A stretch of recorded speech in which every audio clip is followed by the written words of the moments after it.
Good evening. I'd like to welcome everybody to the April 4th, 2011 Goffstown Board of Selectmen's meeting. Our first order of business will be the Pledge of Allegiance. Please rise. And Selectman Campusano, would you please lead us? Pledge allegiance to the flag of the United States of America and to the republic for which it stands, one nation, under God, indivisible, with liberty and justice for all.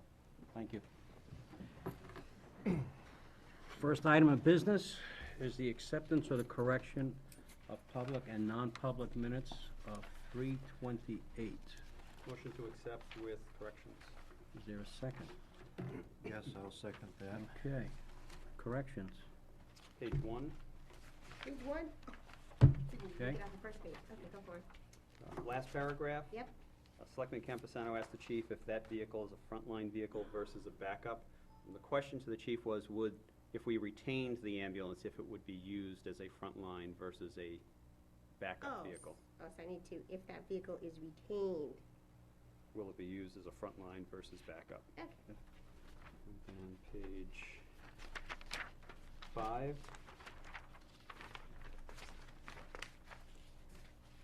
Again, last paragraph. Third sentence from the end,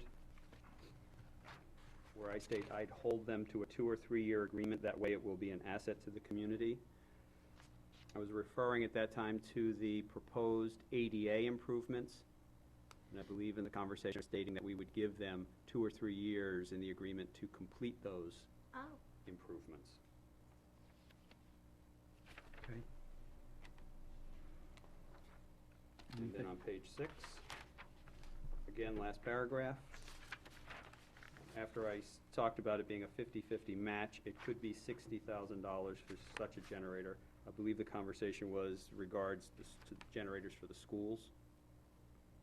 Yep. Yes, it was. So I just don't want it to appear like Yeah. we were referring to the Medville generator. So just put a For the schools. school For the school in front of the generator. generator, school generator. And that's all I have. Any others? Yes, sir. Yes. Page 4. Third paragraph down, second line, where it says, "The post office at Church Street has," I'd eliminate the word "has" and substitute "does not have" Oh. space for sorting. And then I'd eliminate the next 4 words, which are "and also has the," and simply put "or." So it says, "does not have space for sorting or vehicle space." Let's see.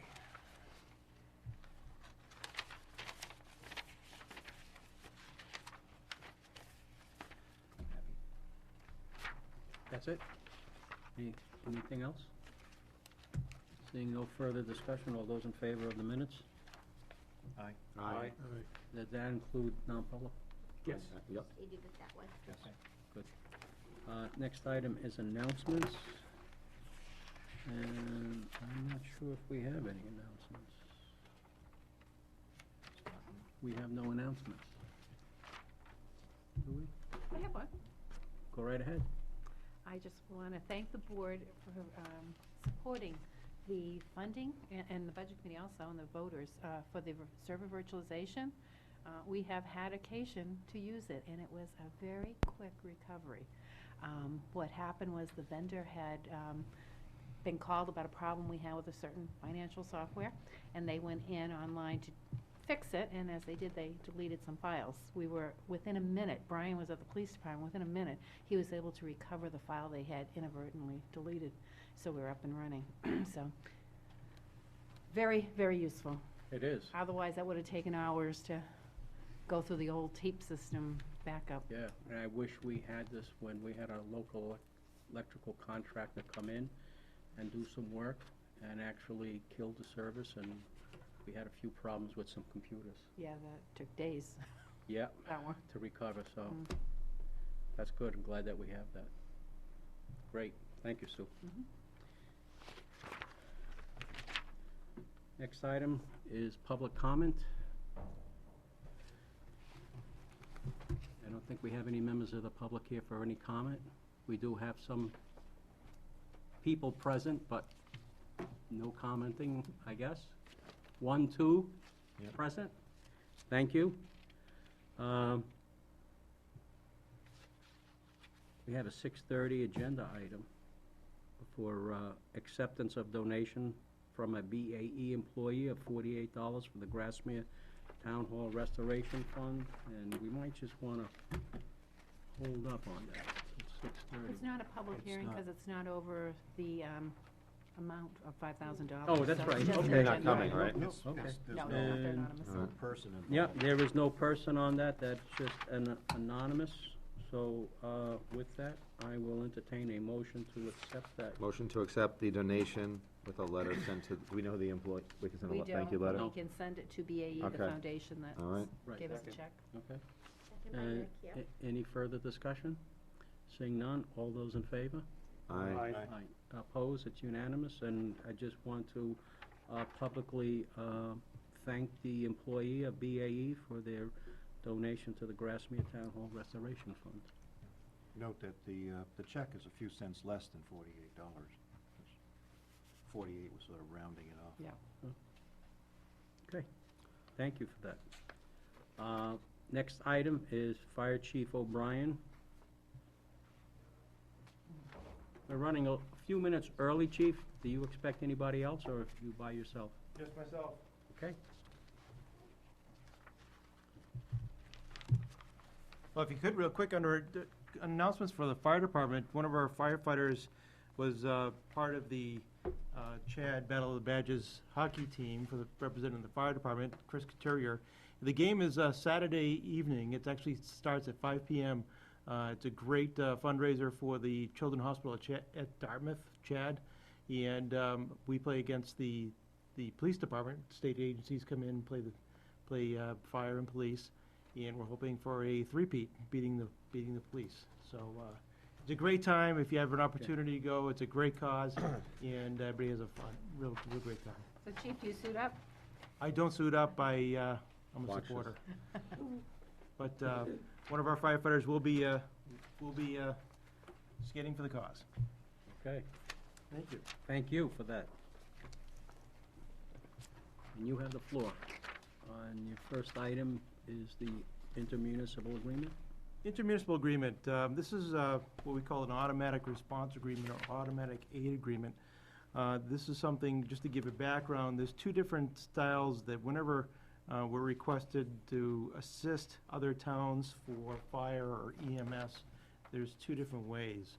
One is a mutual aid agreement, which means that when the occurrence happens, for example, just Friday, we were called mutual aid to Hooksett for a fire, and we were called mutual aid to Bedford for a fire. But what happens there is the initial call for the fire comes into their local dispatch, and until a officer gets on scene or en route to the incident says, hey, we're gonna need extra help on this fire, start me a second alarm or mutual aid agreed upon agencies.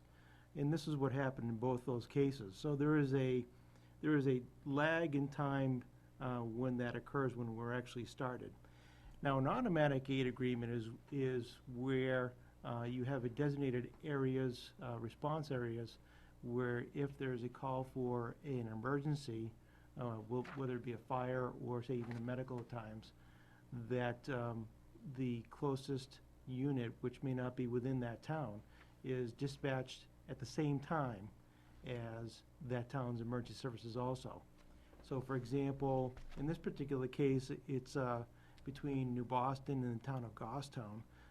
For example, if there was a fire in the area of Mr. G's in Goffstown, Mr. G's Tire, Goffstown would be dispatched at the same time as New Boston.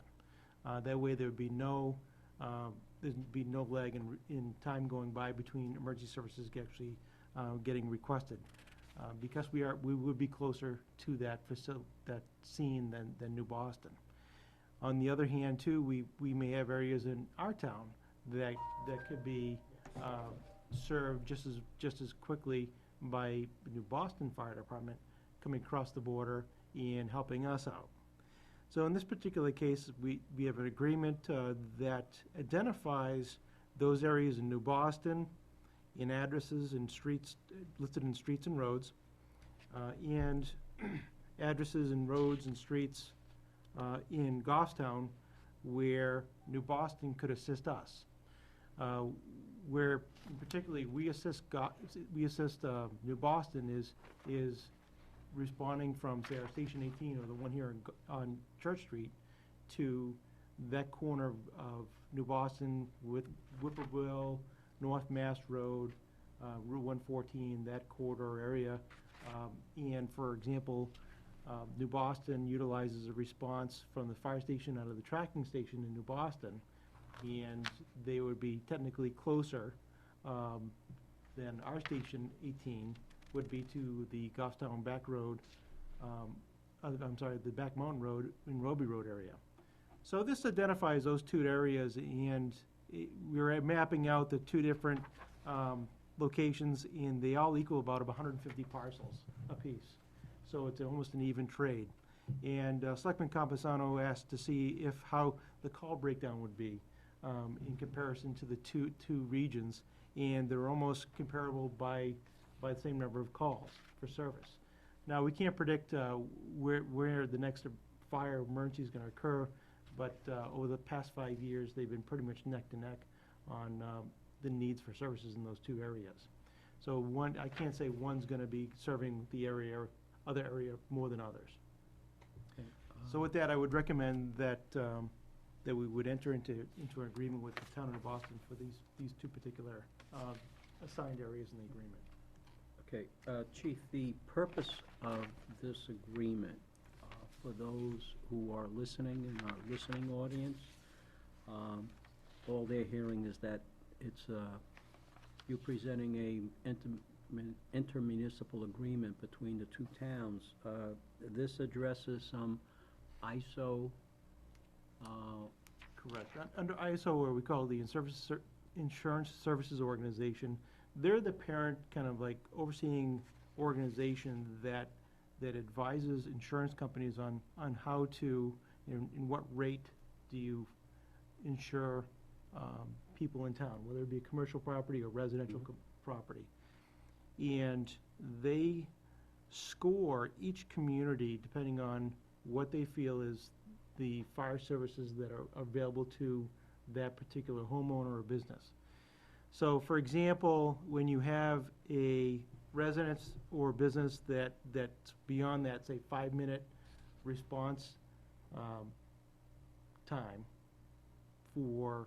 from a fire station, your local fire station, you may be paying that premium, a higher premium insurance rates than the person that, say, lives right next to the fire station. Right, and not to interrupt you, but when I when I moved and I contacted my insurance agency, one of the first questions they wanted to know was the distance from the fire station. And I gave them the clocked mileage from the fire station, and the comment was, that's good, because if it was a certain amount, you'd be in another level of your your insurance would be higher.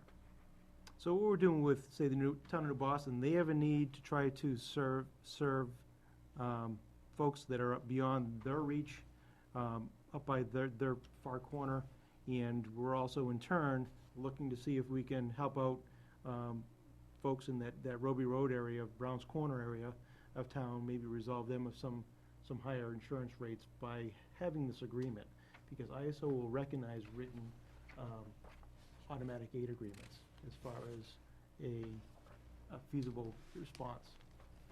Nick? Chief, so if we were to go forward with this agreement, could we notify the residents in our town, Mountain Road, Roby Road, Back Mountain Road, and could they then potentially be eligible for reduced homeowners insurance rate, fire rates? They could. I couldn't measure how much they would save or if they would save anything at all, but it would behoove them to take that information and forward on to their insurance company to see if that would reflect in any rate adjustments. Okay, follow up. I was under the understanding that these roads are outside the 2.5, what is the mileage limit Well, that they it's have? 2.5 miles for a ladder truck. It's 1.5 miles for a engine company. But that's how they come to that 5-minute Right. circle. And these are all outside of that? Right. What I did is I worked with Neil in GIS some time ago, and we did a 5-minute response, we call it blobs per station, and it was easily identified that those two areas, this one in particular, behind, on the backside of the mountain, was a target area for us. So by having New Boston having this automatic agreement, does that put them then within a 5-minute response of New Boston? It would get them within the 5-minute response, just over the border. My point is, to follow up on Selectman Capasano's letter to the homeowner's good, but the homeowner picks up the phone and calls the insurance agency contacts ISO, and so, but ISO has to know first. So how are they informed that this agreement exists?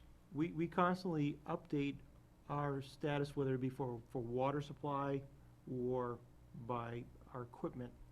We update our ISO data with them annually. And so we do have at least an annual contact with them, and this would be part of that. Okay, annual contact. So if we were to notify residents, we would not do that until this annual change of the database takes place. Not necessarily. It's one of those, whenever there's something significant in your community, you would notify them anytime. Well, I'm just picking up on your Yeah. word annual.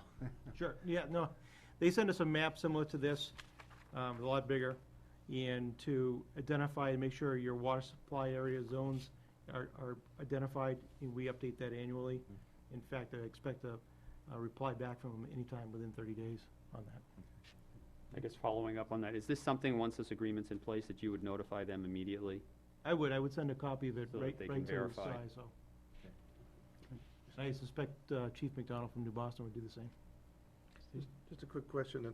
So if I was in one of these locations, and let's say I called 911 to report a fire, how does that channel through? I mean, where does that phone call go? Does it go to Goffstown Dispatch, and then, who dispatches for New Boston now? We do for It's fire. Goffstown. We still do, so Yeah. it's all the same piece then? What'll happen is, for example, they're on their frequency, but they'll dispatch, say, New Boston to the location first, and then immediately, as soon as they're done dispatching New Boston, they'll be dispatching us. So it'll be very little lag time. So within a few Seconds. moments, one Yeah. town or the other shows up. And Correct. So there's my next question. Why would 2 units, I don't understand that part, why would you have 2 units being dispatched to the same location? In other words, if we were let's say it was someplace in town here, we would just have 1 unit going out to it. Why do we have 2? I mean, where's I would have expected that it'd be, because when you were saying that earlier, you were saying the 2 pieces would go out. I would expect that just the one who's covering that area would be the ones that would going out. This would be for reported fires. For example, if it was a gasoline leak at a residence, we're not gonna notify New Boston to respond to Roby Road. We're still gonna handle it. This is a case where it's an actual call, if there's a fire, and we're gonna obviously need more than 1 unit to respond anyway. Under the state statute, we're responsible to investigate all fires within our boundaries anyway, so we're responsible to respond anyhow. But this is gonna get you possibly a unit there quicker, reducing the effect of fire because of time. I'm good. The agreement also talks about medical operations. How will that, The town of New Boston requested that we respond automatic on their end with an ambulance if it's available, because again, they see this life-saving opportunity at hand.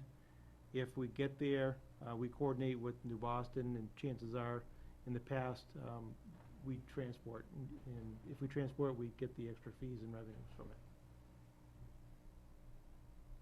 and you said just on our end? just on our end, because they don't have an ambulance readily available typically from the tracking station. Just a quick question. Is there a way of separating this out and doing just the automatic fire response first and then maybe looking further into the medical? I mean, we do almost 60-some-odd% medical calls now. Right. And that seems to be the one area where we're running simultaneous calls. We have, so I Right. don't know, and I'll just speak for myself, if I'm I mean, at we're this not point talking- ready to just commit to adding an extra load to our, We're more or side. less doing it anyway. For the past 5 years, I did a retrospective study on responding to these particular locations within New Boston with the ambulance alone. And over the past 5 years, we've gone there 22 times. 22 times in this area. So you're not talking an extreme call demand in that area. A lot of it is like motor vehicle accidents on 114.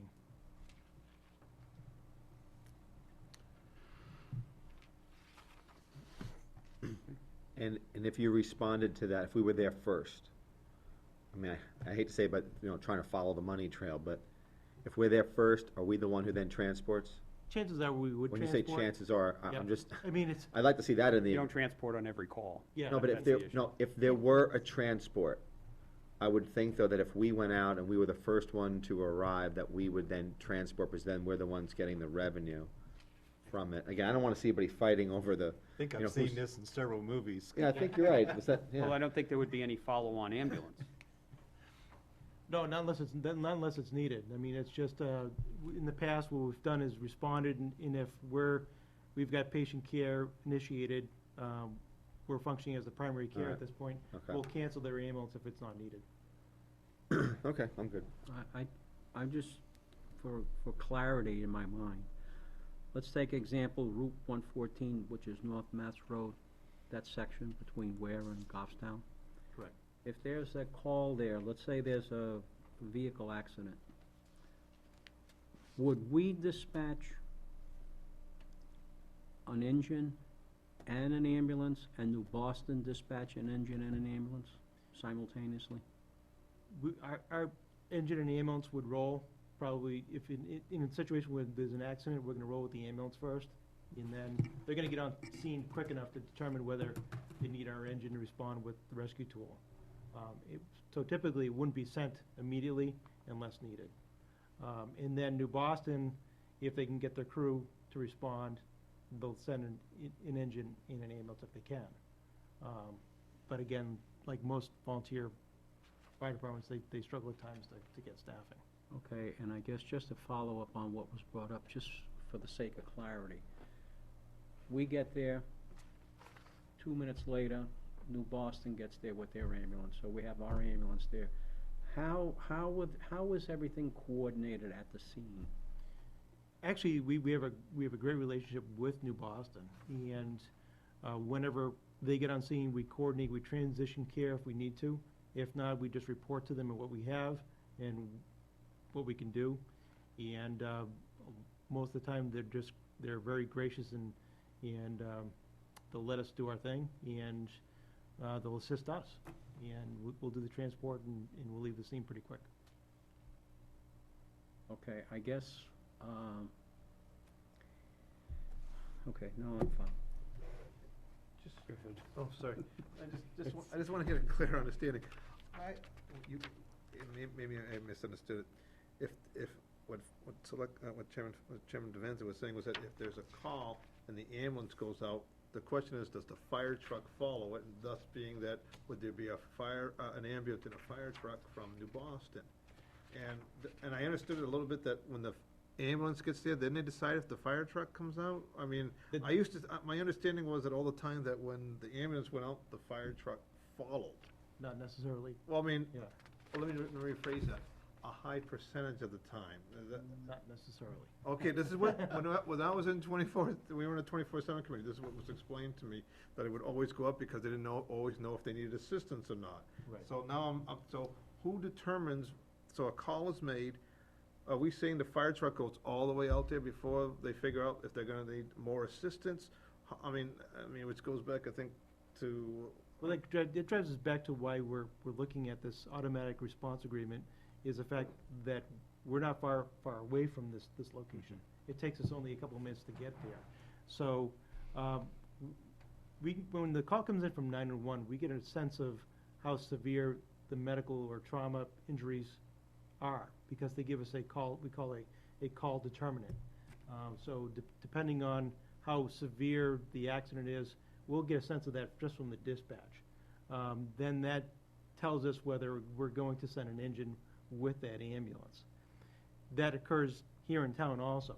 For example, if somebody's having a heart attack, they may get a, we'll call a delta or D determinant, meaning from the scale from A to E being the worst and A being minor, D is pretty serious.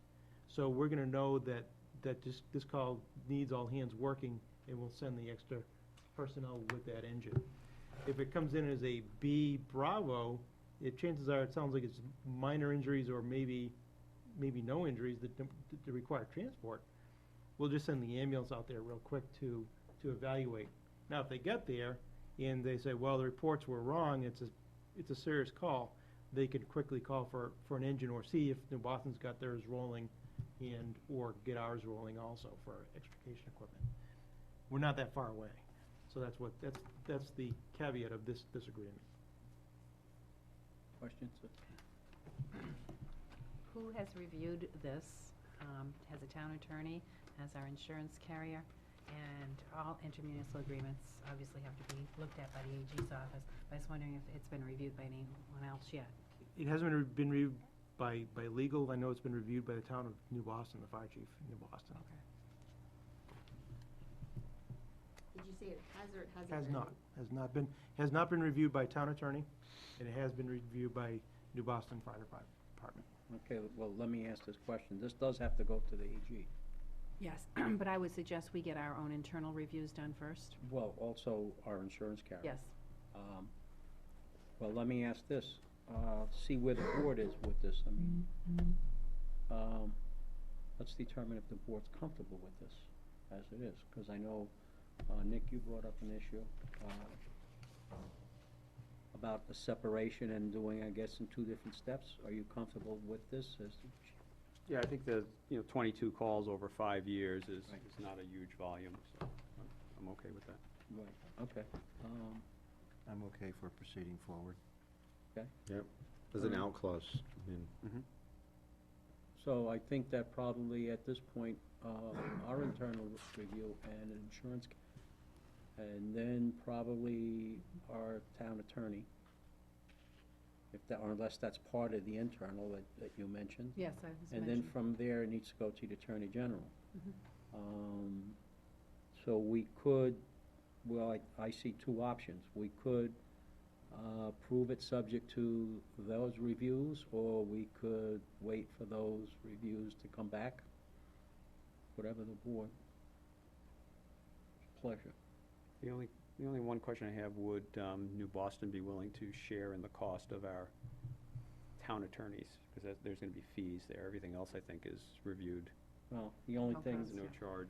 I mean, I think we could ask them that, but then again, they're a separate party, so they may look at that and say, well, Goffstown, your attorney represents Goffstown, not Right, New they may Boston, have their so- own attorney review it. So, I mean, I don't, I'd hate to see, I can't help, who else can look at this thing? I mean, is there such, I mean, the Attorney insurance- General's office is gonna take a look at it for, I'd hate to spend a couple $100 on this is so, This is Vanilla. a template. Exactly. It's a recognized template that's been used in the fire service for a number of years now.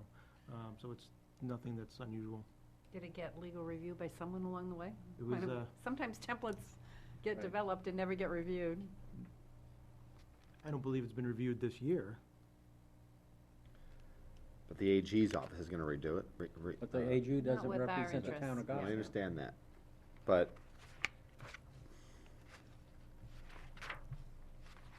I know, Most of the this, concerns would be insurance-related, liability-related, Right. and our insurance it's that carrier whole, would it's represent us.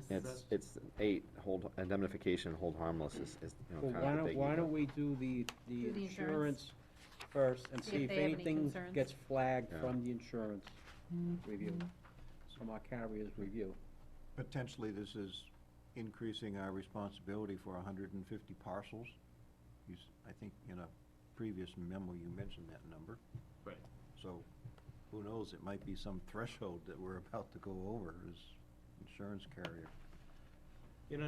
Under number 8, if part of that whole indemnification is the fact that if we're unable to respond because we're tied up on emergencies on our end, it happens. Okay, does the board wanna wait or do you wanna, No. I'm okay with it in terms of the stage we're at now. okay, but I guess my question is, do we wanna make a motion on this now, or do we wanna wait till we get information back, I think, review? I think we should get the information back, but Okay. I think what I got from the discussion was we're all okay with the concept, Okay, but we just need to dot our i's and cross our t's. okay, and then we'll wait for Yeah. final action. Yeah. Okay, I just wanna make sure that we're clear, we're all on the same page, and Chief has the direction and he's clear. And I'll get with Sue and If you can send it to me electronically, I'll just send it up to our insurance carrier for review. be done. Okay, great, thank you, Chief. Next item is? Next item is a follow-up to previous meeting regards to looking at the 2005 ambulance, whether to retain it as a third or reserve ambulance.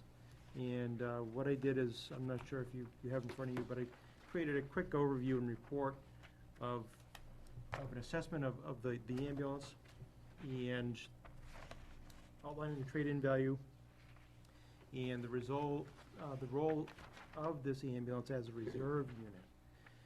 And just to try to give you a picture of what we have at hand is this particular 2005 ambulance was purchased in the end of 2005, and the purchase price at that time was $128,500. We also asked Mike Urella down at DPW, along with Lieutenant Jess Cook, to perform an assessment of the ambulance mechanically. And they both determined that with the recent repairs and replacement of the engine's turbo, the motor is quite sound, and between a little minor front-end work, and we're gonna keep an eye on some corrosion on the back patient box area. They felt it was probably a suitable unit as a backup or reserve unit. As far as the trade-in value goes, we were able to get the, in writing from the vendor, the trade-in value was $10,750. And then, looking at the role of a third ambulance within the Goffstown Fire Department, we looked at, the need for having two ambulances at all times. And just because of the call volume and the way that they kind of stack up on us as far as simultaneous calls for EMS. And what I did is I just looked back to January 1st, and we so far experienced, this was at the time of the report, at the time 33 simultaneous calls for EMS as of the 29th. And since then, we've actually experienced a few more. We're required two ambulances at all times. Then I kind of went over the current ambulance rates, and then what we have right now for an average ambulance service patient fee. And what I did is I looked back in the last quarter of our ambulance patient transports, and we realized that the average patient charge was $650. So, for example, if we were to miss a transport because of an ambulance is out mechanically, and we missed a transport, it's we stand to lose at least $650 per patient transported. Another thing to be considered for this ambulance would be event standbys. Just looking at St. Anselm College alone, they have sporting events, political events, and commencement, which they all require ambulance standby. Right now, they use a private ambulance service provider to do that service for them. They indicated that each standby ranged from 2 to 4 hours, depending on the event. And they said they pay approximately $100 per hour for this particular standby service. They didn't really get down to the exact number that they're paying right now. And lastly, the discussion was at the last meeting, the use of this ambulance for non-emergency transports. And just looking at the different nursing homes in Goffstown, and there's 4 of them. The biggest one, of course, is the county home, which has approximately 300 beds. Bel Air Nursing Home, which is 35 beds. The Villager on North Mast has 10 to 15 beds. And then the Inn at Parker Station, again, 10 to 15 beds.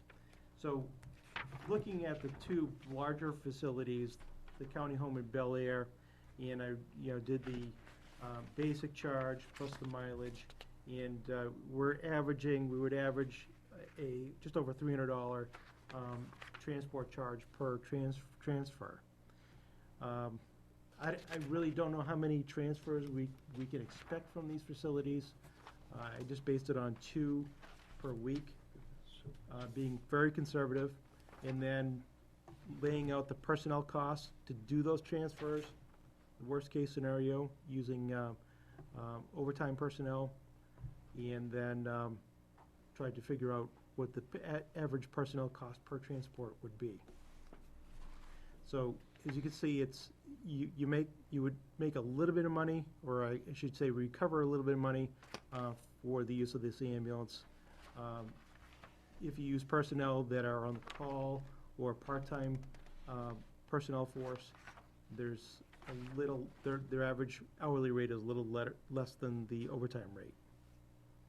So with that, I recommend, the department recommends the fact that, due to the fact that, you know, our EMS responses are inching up every year, which is interesting, as I've been looking at the census data that just came out for 2010, and one of the things that we're gonna be looking at is the average age of the population in town. And that kind of tells us where we're gonna be going with ambulance transports and 911 emergencies here in town. So I suspect that the average age, like in most other communities, is getting older. So the priorities for this ambulance would be to maintain a minimum response of at least 2 ambulances whenever possible. Number 2, provide standby event services for large-scale events. And number 3, giving the department the ability to explore non-emergency transport services. And again, the final line, as I said, the department will have several opportunities with its priorities to capture the cost of the trade-in value and recover it back to the EMS Special Revenue Fund over the next 1 to 2 years. Chief, the average charge for those calls are $650? That's for an emergency run. Right, Yep. okay. And the transports, they're gonna go by what, mileage? You have a base fee, which would be a non-emergency fee, and then you charge by the mile. Right now, we charge $8.24 per mile. Okay, so, would that be the BLS non-emergency rate of $264.61? Correct. Okay, so if we were to do a transport, it would be that plus the mileage. Do we have, is there a standard mileage rate, or is that determined by us, or? The standard mileage rate is established by Medicare, and we roll about Medicare rate plus 20%. Any idea where the distance of the average transport? On page 3 of the report, I actually gave it a estimated charge for transport, say from the Hillsborough County Nursing Home and from the Bel Air Nursing Home to either CMC or the LA Hospital. And to, say if you're going from the county home to CMC, it's 4 miles. So the charge would be just under $300 for that trip. Okay, and our costs, personnel costs? And the personnel costs, if you used 2 full-time ambulance personnel, paying them overtime, time and a half, and then adding in the needed additional cost for retirement, Medicare, and in FICA, that rolls it to a average overtime rate of almost $40 an hour per attendant. And if that trip takes about an hour and a half to complete, the personnel cost for that transport would be just over $270. Okay, and we need 2 people. Does that include the driver? This includes all personnel needed for that transport. Okay, but that includes 2 people? Correct. Okay, so it would be roughly $80 per hour, Yes. the cost. For an hour and a half, and then then I added in, that includes the retirement that we need to contribute to Okay. and Medicare costs. And then we have a small amount for fuel and oil and, refueling, right. Now, Re- whenever you use, say, a call EMT or part-time EMT, of course, that rate's gonna be lower. right, I guess what I'm trying to establish is taking that $10,750 and just taking that revenue going into the general fund versus these transports, this type, to see how long how long does it take, what does it take to generate a equivalent $10,750? Well, I would envision that this, if we took in this trade-in, it's not going back into the general fund, it's going back into the EMS Special Revenue Fund. So in this particular case, you get those three levels of opportunity to get that money back if you retain this ambulance. Again, you maintain a fleet of 2 ambulances at all times, so you don't lose the opportunity where you miss a transport. Last year alone, I believe we called in Bedford at least 10 times because we had an ambulance out for mechanical reasons. So they say there's 10 transports right there, there's $6,500. Okay, that potentially you've lost because you just didn't have an ambulance available. This could happen again. And then secondly, you've got event standby services that you could do to help boost that up a little bit. And then now you're talking, even though you're not potentially making a lot of money off these transfers, you're still making a little bit more money after that. Right, I understand, but when you throw out the 10 times the 6,500, at the 6,500, that's only the gross. That doesn't include what we have to pay for personnel and Well, fuel. As the unit's being pushed to frontline as a second ambulance, it's not, we're using on-duty personnel. We have the personnel on duty anyway. We're paying for them already. Okay, so it's actually money gained 100%. Versus when we're using it for event standbys or non-emerging transports, that is where you have to pay the extra personnel costs. Okay. I was just gonna follow along with that. I look at, maybe I can, to just break it down, the non-emergency transport, we're making roughly $30. Worst case scenario, yeah. And then that's not including fuel or other things. Right. Now, on the standby coverage, are they paying $100 per hour for the vehicle plus the individuals? That I'd have to look into further to find out what they're paying. They weren't gonna release that until, Because Possibly. if we're looking at $271 in manpower costs, roughly, it'd be less if it's call people or part-time, for an hour and a half. They're only paying us $100, would only be $150 for an hour and a half. We'd be losing money. I wouldn't recommend underbidding ourselves for event standbys. So if I could just follow along, the non-emergency transports, to me, at this point, doesn't seem to be a moneymaker, other than the 30. The standby events doesn't seem to be a moneymaker, but the potential savings in having that, and so to me, I would say, keep the ambulance as a reserve for when those other 2 are out of service, but don't start using it on a daily basis and putting more miles on it to get $30 on a, you don't wanna call. Right, I mean, if you're talking, for example, if it's only 2 or 3 non-emergency transports per week, okay, again, looking back at the amount of miles that you would put on it, just doing that is not that much. You're only talking 10 to 15, maybe 20 miles per transport, actual road miles between picking up and returning. That's not much miles, so it's probably not a huge opportunity for wear and tear on that vehicle. Versus if it did 20 transports a week, you're right, it would, doing the math, it may not be worth the wear and tear on that vehicle and tearing the life out of that vehicle, because you would want it as a reserve in third when you want it and you need it. For example, one of our ambulances needs to go to a dealership for for a part. But unfortunately, it's one of those parts that you have to tear apart the motor pretty good to just get to it. And that could be down for 3 days. So it's 3 days of opportunity of losing potential revenue. All set? I got a couple.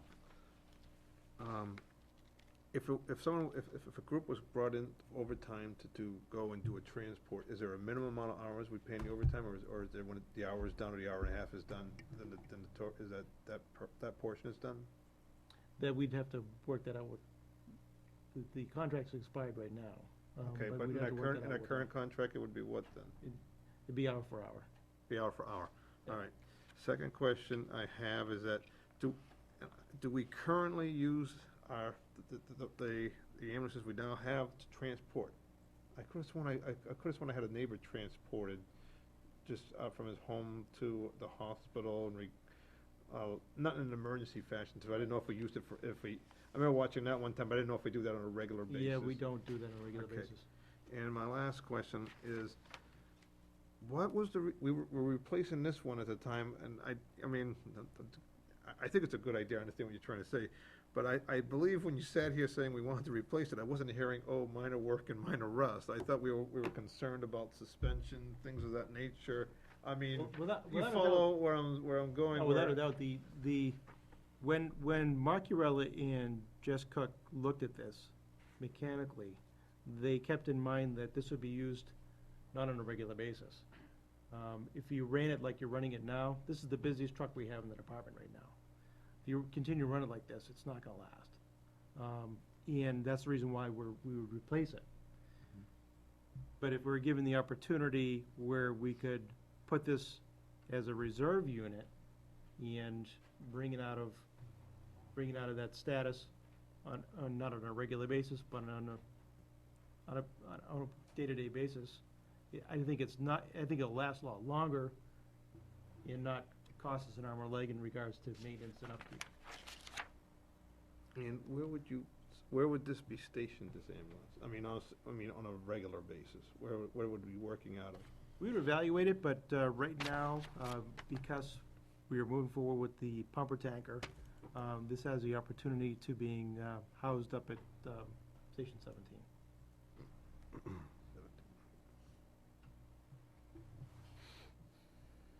And Chief, one thing, if we were to retain the ambulance as a backup, what do you anticipate a projected lifespan that we get out of it? We're looking at 3 years?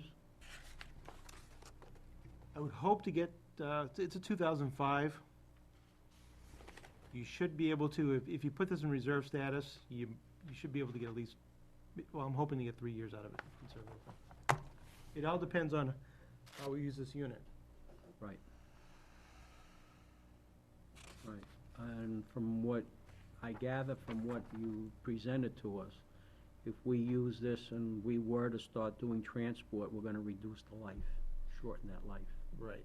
But again, I'm not really sure how many trips could be had in town, so not knowing that, I couldn't tell you the lifespan, knowing that it, say, is 2 trips a week, or 1 trip a week, or more.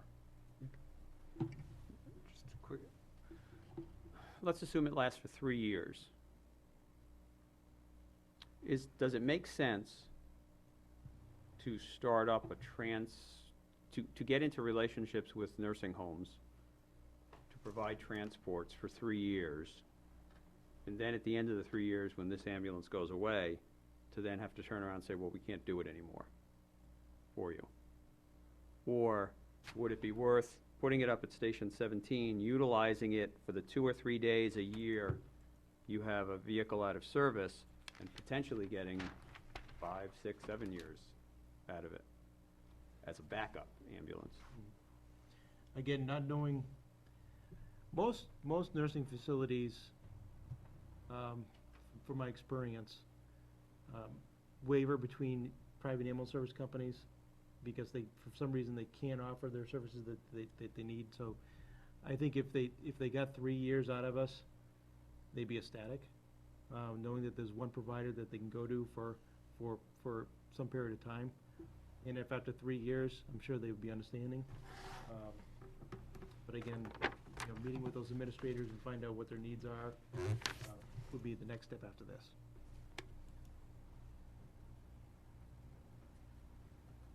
Any other questions?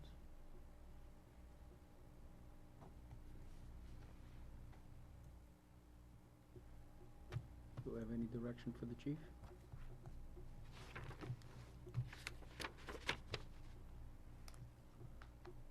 I'll make a motion that we retain the ambulance. I'm not keen on the $12,000 for trade-in isn't exactly a ton of money. On we spent $120,000 at the time.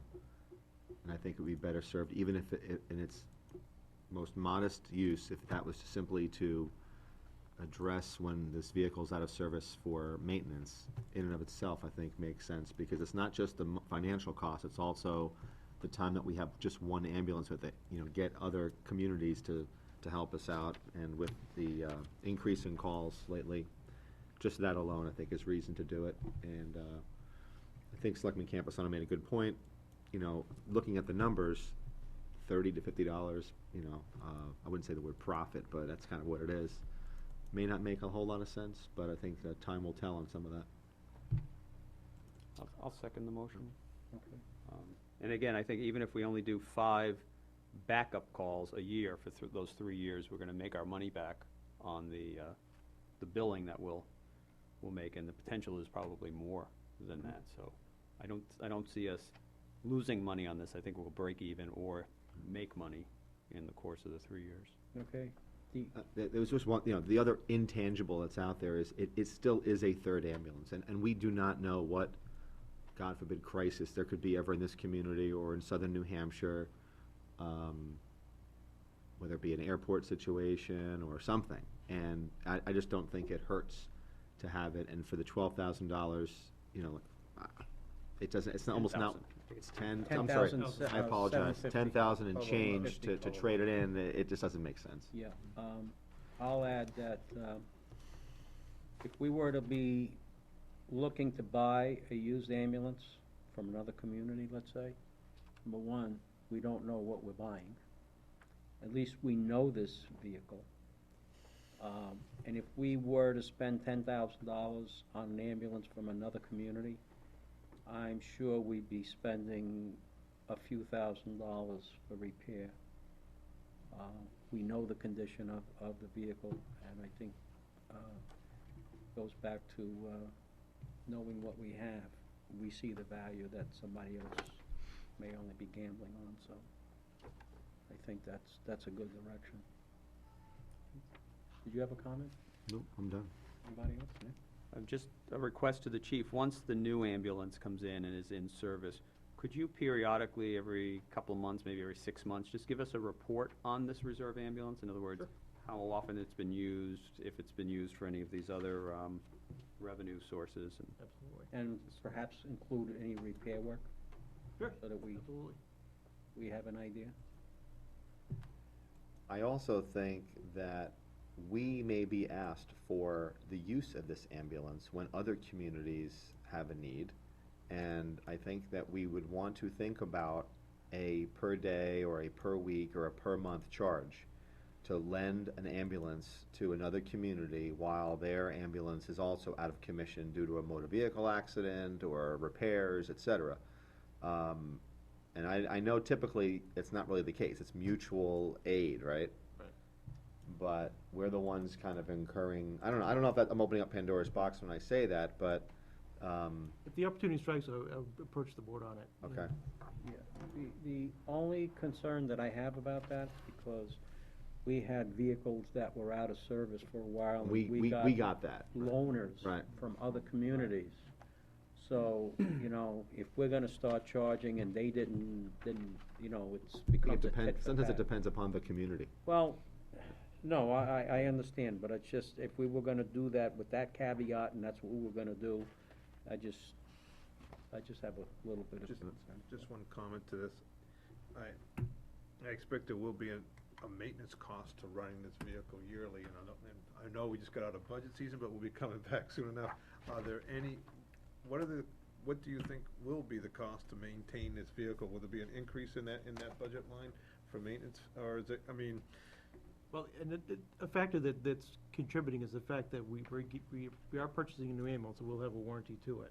So that should help with the maintenance up to a certain point through next year. Because it does come with a GM factory warranty and does have a warranty through the vendor. So that's something that could come into play to keep the budget line in check in this particular case. And again, I found with this particular ambulance, the more you run it, the higher probability that you're gonna need maintenance. So it's my hopes that if we keep it in the reserve status or a limited status, that the maintenance costs can be reduced. Okay, but I think that's, I'm sorry. sorry, just follow, and regarding, I realize 11,000 is not a lot when we go towards the price of an ambulance, but we were talking that would go back in, if it was traded in, we would take that money, we'd put it back into the revolving account, correct? Correct. Because I think and I don't wanna confuse the two conversations, but I think at one point we had talked a little bit, and I thought we were gonna revisit it regarding the revolving account, what comes out of there, because I think we started having more than just the price of ambulance out of that revolving account. So will we be in good shape when the next one comes around? Didn't we have that conversation? I don't wanna Remember though, when the next one comes around, we're not replacing the entire vehicle as we are now. Right. Okay. We're looking at just the chassis and retaining the box. Yeah, because at one point we had talked about that the revolving account, we thought, well, most of us were under the understanding it was just for the price of the ambulance, but there were supplies, et cetera, coming out of the account now, correct? You have supplies, you have personnel costs, Us? insurance, The whole EMS side. everything. Yes, That. and I didn't know if that puts us down the road that we'd be, like you say, having a problem to replace the next one, the front line when that comes up. But I think that's really important. Taking this step is a couple of things, is the fact that we've kind of like transitioning over to that medium duty chassis. I believe we're truly gonna see an effect down the road where we don't have to replace an ambulance every 6 years. It could be 8 or 9 years, and then we're just remounting the box when we're doing that onto a new chassis. And then secondly, by having this reserve truck, we're not losing that potential revenue because we're losing patient transports. So again, it's an effect on both sides. I just have a quick question for Sue. If we were to do, and I'm thinking the mechanics of this, if we were to do a transfer for a nursing home, and we hired off-duty full-time firefighters at an overtime rate, their pay would come from the town side, the fire line, but the revenue would go into the EMS? Depends what you budget. We budget, what, 40,000 a year from EMS to offset our EMS 48. calls. 48,000 a year to offset our EMS calls during the day. So you'd have to reevaluate that and keep, So there wouldn't be a way at that time to capture the salary costs back and just put the balance or the profit, if you will, into the EMS reserve fund? I don't think so. I think you have to budget for it. Okay. I don't think we can. So that might be a consideration, for your overtime now is based on your overtime Right. throughout the year, so you're gonna be Right. drawing from that without the ability to replenish it throughout the Well, year. even if you did special details, at a special detail rate for an ambulance standby. That's how you'd have to do it. If you do a special detail rate for EMS, then you take it out of your EMS fund, and it goes back into your EMS fund. But you still have a budget there too, that you have to Stay within. stay within. Okay. Any other questions? So we have a motion that's been seconded. Is there any further discussion? Seeing none, all those in favor? Aye. Aye. Opposed? Abstaining? It's unanimous. Thank you. The last item tonight, or for the fire department anyway, is I'd like permission from the board to extend a request for proposal or RFP for the new pumper tanker fire truck. What we were doing prior to the vote, we were trying to get a lot of information as much as possible from vendors, and we reassembled our fire truck committee, which is our personnel, call firefighters and full-time firefighters, that put the spec together. They looked at both what the two vehicles we have that are being replaced, the engine and the tanker, components of those two vehicles, and then looking at the newer technologies and the abilities of new apparatus, looking at the new tower ladder, and combining all those items, came up with this spec and RFP. So it's very comprehensive. It's about 90 pages, but it goes in depth in regards to everything from the drivetrain, the engine, transmission, to the type of cab we're looking at, how many firefighters can be in this cab, how much hose we're gonna carry, how much water, and so on and so forth. We also looked at the turning radius was very important to us because of the roundabouts in town, and also the cramp angle of the front end of the vehicle. Again, maneuvering down smaller streets and through the roundabouts and in the tighter streets that we have. So that was important to us, and our truck committee identified all the components that they would like to see in this truck, and then built this spec. And I applaud those guys for spending hours and hours putting this together. So with that said, I know it's a lot to read, but without a doubt, by having a comprehensive RFP and spec out like this, that you have an opportunity when bids come in to actually measure out what the bids are all about. You're comparing apples and apples, not apples and cherries. In that when you have a project like this that potentially could be $500,000, you want to make sure that you make the right choice, because we're looking at a quality truck similar to what we have with the tower ladder, that we feel that truck's going to last 20 years. We want this truck to last 20 years too. So that's what you're looking at right here. Questions of the chief? Nick? Chief, I did have a conversation with you offline regarding this. There were 3 items that I wouldn't want to see pulled out completely, but I would like to have an option, if you will. One of them is the gold leafing, the genuine gold leafing. If the bid specs could have gold vinyl lettering, and then on the option side, what it would cost to go with a genuine 24-karat gold leaf, if you will. The Federal Q siren, again, if you could just have that on the option list so that you can see that cost by itself, and then the hydraulic generator, the 6,000 watt hydraulic generator, if you could put in the spec just a standard compartment mounted generator, and then as an option the PTO driven hydraulic generator. Because I think what you'll see on all 3 of those probably combined is probably about a $10,000 cost. And then at that point, versus pulling it out, then at that point we can have the discussion as to. One of the things to probably mention, I guess, at this point, now that we're talking about this, is, for example, like a compartment mount generator. The reason, actually in the specification, if you look at the fire truck, there's an area above the pump in the middle, okay, behind the cab and before you see all the hose in the back. And that's kind of like a dunnage area. And it's space not wasted, it's just you need to find something to maximize that area. In this spec, this is where we put that generator. Okay, we put that generator, it's a hydraulic-driven generator. If you did a compartment, the reason why we went that route is because by combining the 2 vehicles, you have an engine and you have a tanker. We're requiring that it carries ladders, like our engines, carry all that water, at least 2,000 gallons, and then we call it porta-tank. It's that collapsible tank that we pull out, and it holds about 2,000, 2,100 gallons of water. We pour the water in there. So that particular tank takes up a lot of room. And in this spec, we've mounted this on the side of the truck on the curb side, or we call it the passenger side. And that takes up all that compartment space on that side. So now we have lower compartment space only on that side, and so we're limited.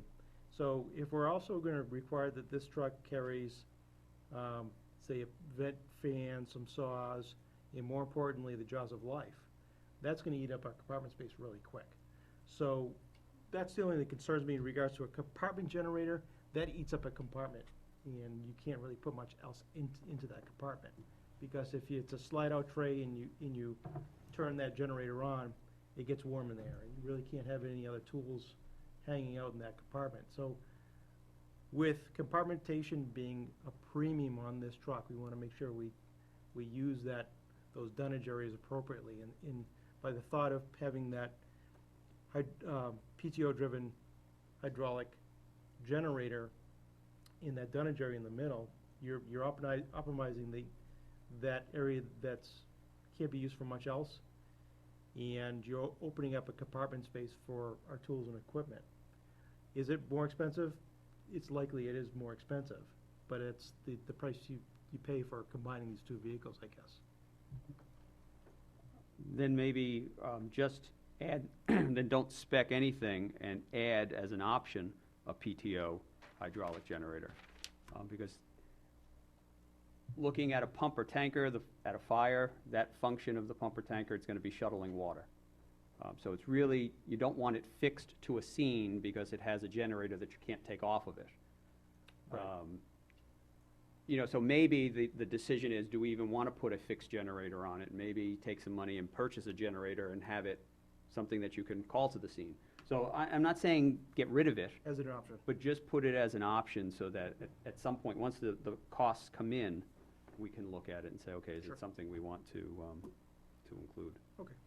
Just a question on that. When you say a hydraulic generator, PTO driven, so you're running from the power takeoff, but you're using hydraulics to operate the generator to produce electricity? Correct. Is PTO it- runs a small hydraulic motor Right, Then it drives feeds the hydraulic pump. pump, correct? But I guess the question though that I have, and it follows up with what Nick brought up, is that hydraulically operated generator as efficient as a gasoline or a diesel generator? Absolutely. Is it? Okay. Yeah. I'm not familiar with them, that's why I'm asking the question. I mean, they definitely have advantages, because as you mentioned, you can put them in a, you don't have to gain access to it to put fuel into it, or. Right. It's But a- again, I think the use versus the cost is something we might wanna look at, so to just have it listed as an option gives you. And as this committee, this truck committee, that was a big discussion, not just the generator, but is the function of this truck, period. Yes, for example, if it went to Hooksett on Friday, it would be a tanker, because they needed water there. If it went to Bedford, it'd be an engine. So it's kind of depending on where it arrives on the scene and what its function would be. For example, if it arrived we had a fire on Mountain Road, it was first due, it would be the engine for that incident. So yes, you would still need the generators, the hose, and what have you. So that's what's interesting about this vehicle, is we still have to put our thumb on it and determine, how's this gonna function as a scene commander? Okay, when this truck's arriving, am I gonna use it as a tanker, or am I gonna use it as an engine? So it's gonna be interesting on how we deploy this unit. Did you have a question? Dave? Yep. I'm happy with the Steve? process. Anything else? I'll make the motion then. Sure. Motion to authorize the fire chief to release the request for proposal for the pumper tanker with the changes suggested. Second. Okay, any further discussion? Seeing none, all those in favor? Aye. Aye. That's unanimous. Thank you.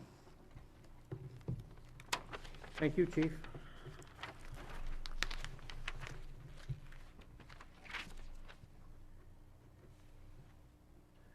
And we're running a few minutes late, behind schedule, so that's okay, chief. I'll catch 'em up. Next item is our town administrator's report. Sue? Thank you.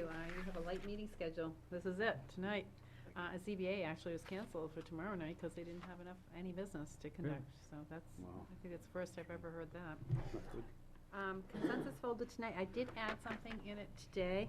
and that's a contract that Selectman Gross told us was coming with Marathon Sound System Okay. for $3,750 to provide the stage, sound system, and sound technician for the town's block party for the 250th on August 27th.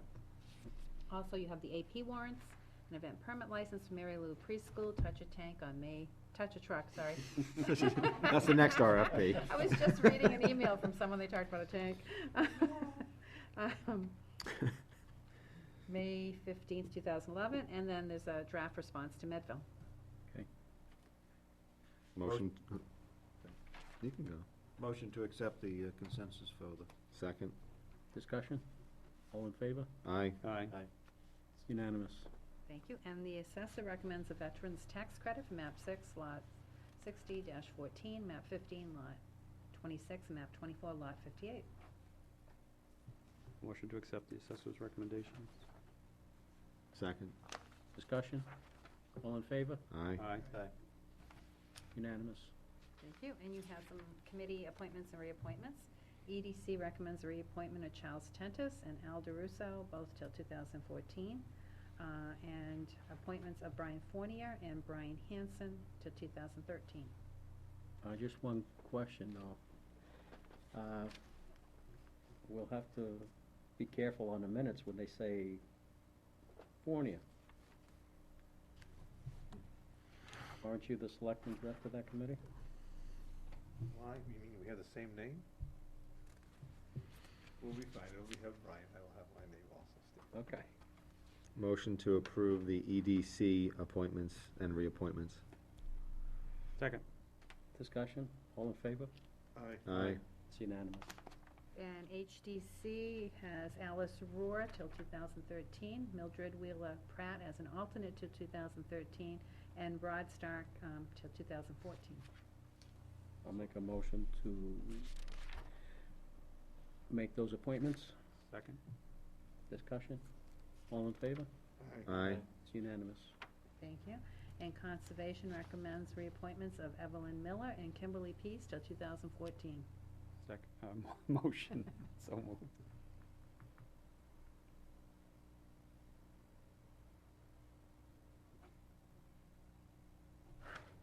Second? Is there a second?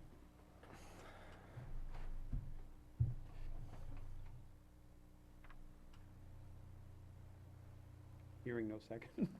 Well, if I don't have a second, this motion dies for lack of a second.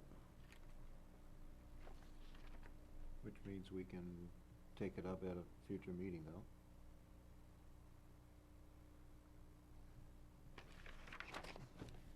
Okay. Parks and Rec recommends reappointments of Bill Campbell, Bill Sullivan and Mark Campbell. I'm rushing. So moved. Catching up on that time. Second. I'll second it. Okay, is there any discussion? All those in favor? Aye. Aye. Opposed? Who Was was, it Nick made the motion? You Uh, made the I second? did. Scott and Scott. Steve. Yeah, it's unanimous. and the second was Steve? Right, it's unanimous. Thank you. There was a late aye, which I didn't hear, so, Okay. All right, hold, question? Could we send a letter or something to them, thanking them again for their, interest in serving the community? I know sometimes we do that after the fact, but the fact that they're interested and put in their applications and are willing to serve again, just a To all? short thank you, yeah, okay, you do? if the For- board's willing. For what it's worth, after this 250th is over, one of the traditions that I think we should start, and I know some communities do it, and that's a breakfast or a lunch or some recognition event for people who do serve on these committees. So I will work on that as part of my personal 2011 goal. So, Okay. Can we have it as a selectman goal, when we talk about it later on? Yeah, we can bring Share that it with up. the whole Bring that up. It would be nice to recognize the benchmarks, years of service, 5 years, 10 Yeah. years, Right. 15 years too, Right, along with that. sure thing. And perfect attendance would be nice. I won't get that one. Should really get that one too. An elected official has requested the Board of Selectmen consider opening enrollment for town health insurance to elected officials who would pay the full cost of the insurance. According to our member agreement with LGC, the board can open enrollment, but it must be offered to all elected officials. On the town side, it would open enrollment to approximately, I calculated 48 elected officials. The school side already offers this, but of course they have fewer elected officials. And the way they do it is they collect the bill, send a bill and collect the money on the first of the month and send it to LGC. And we have the same carrier, Yes. both sides. Mhm. Right. I'm gonna make a motion to approve this, and I'd like to discuss it, so I'd like to get it on the table, so that's why. Is there a second? I'll second it for discussion. Okay. If I may? Sure.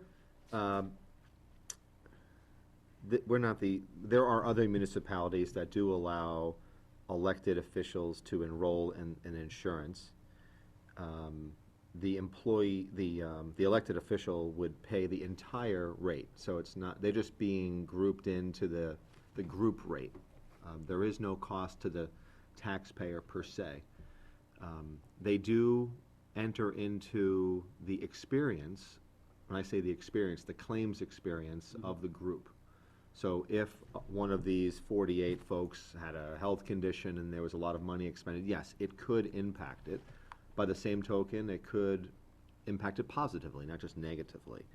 The other reason is that for the vast majority of these elected positions, there is no compensation, and I think of folks particularly on many of these committees who spend an inordinate amount of time, and we do not compensate them, and I do think this is the right thing to do, and it has a small downside, but I think it has a better upside. Do I think that people are going to simply run for an elected office to get health insurance, or the ability to get health insurance? It's surely possible, but I just simply think it's the right thing to do, and they're gonna, even on the most modest plan, a two-person plan, I still think it would be over $1,000 a month. Yeah, It's not cheap. Something. But and I don't think we're gonna have a ton of people who are gonna sign up for this, but That's what, I'm sorry. Okay. So I'm this done. would be not open just to the elected, the elected official, but also be open to their spouse and family? right, they would be allowed to, I mean, Pick a it's, plan that they're they're able eligible to pick up plans. Okay, so yeah. it's not just, it's beyond that. Correct. Nick, you have? I just had a question.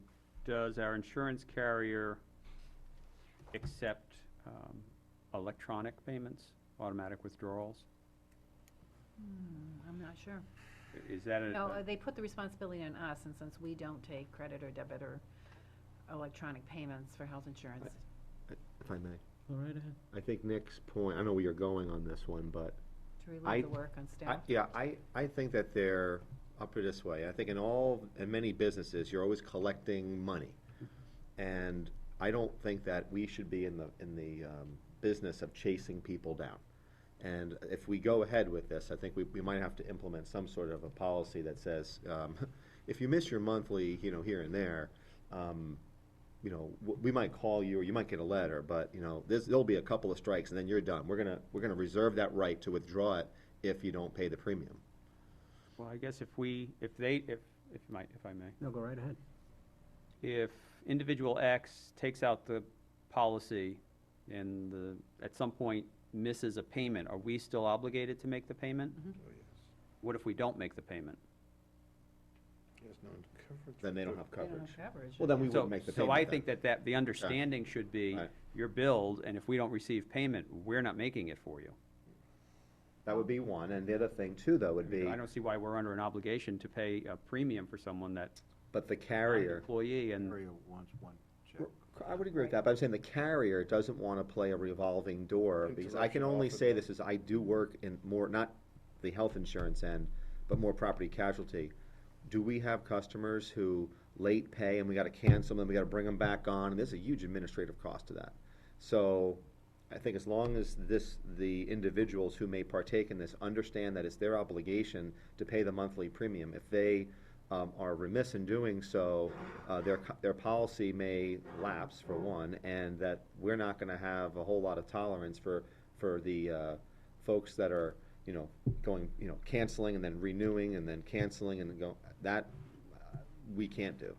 I mean, people have to take ownership of that. Can I make a suggestion? One thing that we might do is have Sue check and see how that's handled. I mean, there might be a standard or a couple of different types of Yeah, policies what some that do is they have. will ask for 2 months up front, and then you pay, so it's almost like a security type ahead. deposit, Kinda so like, you're paying, right, Pay ahead. yep, you're paying ahead. okay. So if you're late, you're still, you still have You a get month or 30 two days. in the bank, Dave? right? Dave? A question for Sue. The town clerk is also an elected official. That position already covered in this Right. program? It is. Yeah. The town voted a long time ago that it was a full-time position and to treat it as an employee. Nick? Do we have the ability to set policies like that? In other words, you're paying upfront or in advance, and then if you I miss, think so. or But just let me because check we're with opening it LGC. up, are we then subject to just enrollment, and if somebody wants it, they're, Yeah, well, I'm sure we're not the only one that's come up with this Right. issue. Other municipalities do So this. I think we'll leave it up to, let Sue look into that aspect. and another follow-up if I can. Go right So ahead. there's no other costs to the town for this? There's a slight administrative cost, Yeah. obviously, but I would That's think, about right? it. Yeah. Yep. But that's it, there's no other. And the advantage to someone, is our insurance cheaper? This one person that had asked, yeah, they're paying about $300 a month more than what our rate is. And that, the individual would have to see, there's so many Compare different plans plan out to there, plan. exactly. And without going, I know the individual, and without going into a whole lot of details, as that's not a public discussion, there's a reason why the rate, and it's not a medical issue, it's just that there's reasons for it. But more often than not, it may not be advantageous, it won't be for most people, because the cost is the full cost, and people who are getting health insurance typically are getting it subsidized by their employer to a certain degree, or the government, or others, so. And I don't think all 48 are No, going to I enroll, don't think so either. but situations change and. So, Just as a question, so let's just play devil's advocate and 48 people do enroll. Does that experience, could that experience then potentially work against us Yes, and our rates? yes. Could work for you as well. Could work for us as well, either way. Okay. Yeah, and that's something the actuaries did in the OPEB audit that we had 2 years ago, and they found that we had a liability with our retirees of about Retirees. $130,000. But there's no mechanism in the law to fund that anyway, so it's just a number out there, and we don't do anything with it. one thing, though, I would want to make sure that if this goes forward, that we don't have anybody now capable of dropping one insurance to collect. He's talking about like a coordination of benefits that they don't, Well, you know how we have the policy that we've been working on incrementally changing? Yeah. Cashing out? Right? I don't want this to be able to, if an elected official has a spouse that works for the town, yes. You I can't don't double dip, want yeah. this to become part of a Well, cash out. It wouldn't, but it wouldn't make any sense, they'd be paying the full freight, but I understand what you're saying, just try and double check, make sure we've crossed all of our. Right, Ts. I just, because I just don't want it so that, sometimes when you do something, there's something that you don't see, and there's some kind of a crazy situation that pops up that nobody ever thought of. Plus, we'd have to reserve our rights at any time to terminate this type of arrangement, Right. I mean. Can we terminate it? We'd have to put together a whole agreement Yeah, that'd be an outlining all the agreement, yeah. conditions that you'd want to set. Steve? And Nick, I think the point I think about a lot is what Nick brought up, is that normally this is done electronically through where people work through payroll, et cetera, and we're saying we don't have that capability. Right. Thus, it's just gonna be a mail-in check or something of that nature. We might wanna think about the increment of time instead of being monthly, Maybe it's quarterly or. quarterly. I'm right. just saying, just a thought if we were to go down that road. Yeah. But I'm sure that if Sue does a little bit more questioning. Yeah, I'm sure she there's can other find towns out that do this, so. How this is handled. I think that would be based also on how many people, if only one person takes advantage of this, the time required is much less than if you have 20 people doing it. Okay, any further discussion? Did you want me to explore that with the elected officials to see how many would take advantage of it if it was offered? you still have to offer it to all of them, and their Right. situations Yeah. could change any point in Yeah, time. it could change. Somebody may not want to say it, and then afterwards, they might Right. say. The only thing I would ask, though, is that, give us the option later on, if you feel that this might be a administrative cost, if you think that we should build that in, to process the check, and that's $25 or $100 a year for each policy or each person, then let us know that, Every check we receive, we have a fee with the bank, so there's a Right. fee per Well, each then check perhaps then we can deposited. consider that. I mean, it's an option for us whether we pursue it or we don't, but, Further discussion? All in favor? aye. Aye. Opposed? Unanimous.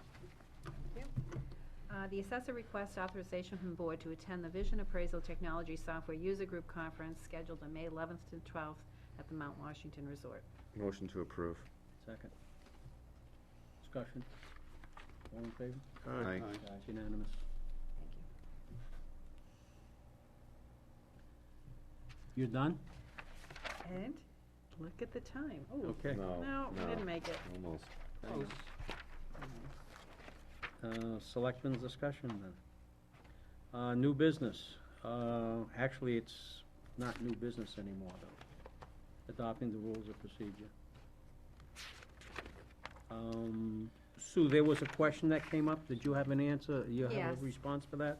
Yes, we did check. Patty researched the Conservation Commission minutes. They did authorize the changes to the bylaws. So the document has been updated. It's now on the website, and it's also on the Selectmen's Drive here. And basically, the Selectmen's rep is is an advisory member of Conservation Commission, because the law only allows 3 to 7 members, and they had 7 plus a selectman. That's- Right. Mr. So- Chairman, I have a change. So 3.11 is correct Okay. in our current rules procedure, Okay, so that's, because it says non-voting member, right? okay, so, Well, it says it's a non-voting, it's an alternate position. And they have it as advisory member, that's how they voted. If I can find it here, Parks and Rec. Right, under 3.11, it says Conservation Commission, alternate member, voting member when acting as an alternate. And that was a discussion at the board level, and what the vote they took is just to make the selectman advisory Advisory. member. So- So we'll have to change 3.11 to reflect that.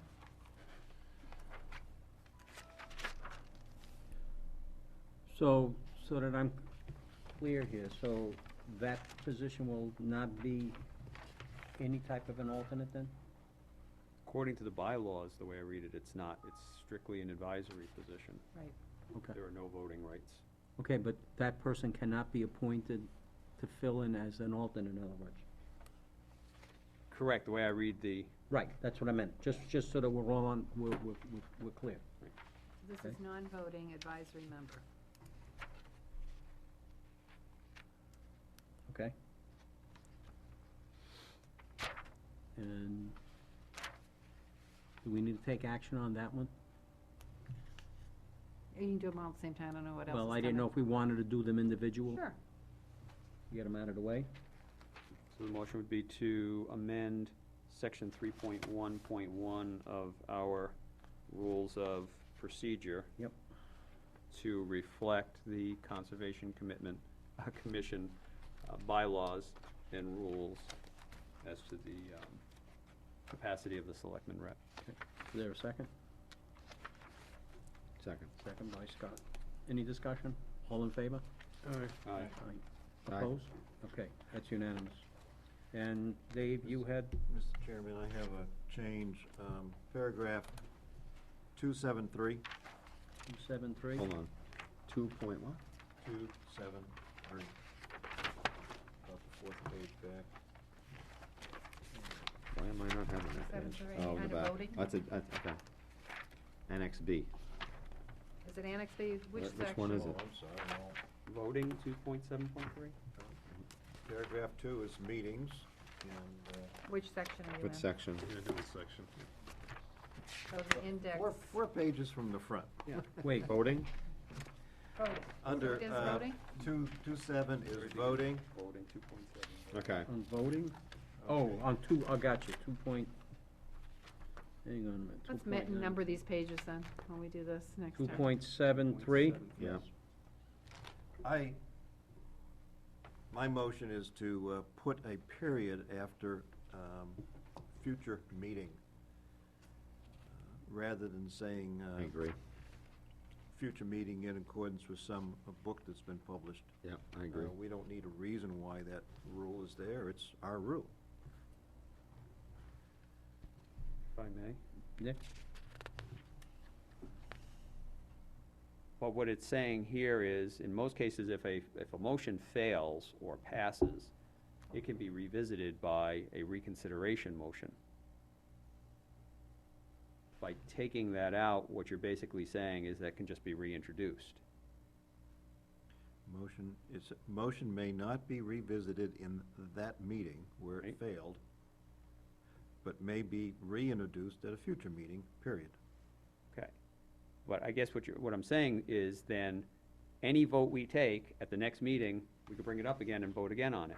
And then the next meeting, we can bring it up and vote again on it. And the next meeting, but currently, according to Robert's rules, if you have a motion and a vote at the next meeting or any time, someone on the prevailing side can make a motion to reconsider. Only- Should that only. should that fail, it's done. Issue is that the board's vote stands and cannot be revisited. So by removing that Well, reference, you're basically opening it up to a never-ending. I don't disagree it with up. you, but then why don't we just add that language? Because fine. we technically, That's we fine. simply, I think, we really don't follow Robert's Rules of Order. Right. And this whole document doesn't even reference that we do. And let me ask a question. Who has a copy of Robert's rules? I do, at home. And I Which hate it. version? What? Which version? The King James. Okay, version. so. All right, no, I, Original. So it would just say, By a member of the by a member of the, prevailing right, Nick? side. By a member of the prevailing side? as a motion to reconsider Right, right, by a member of the the prevailing prevailing side, side, right. period. Okay? So it says, as a motion to reconsider by a member of the prevailing side. Yep. Right. Right.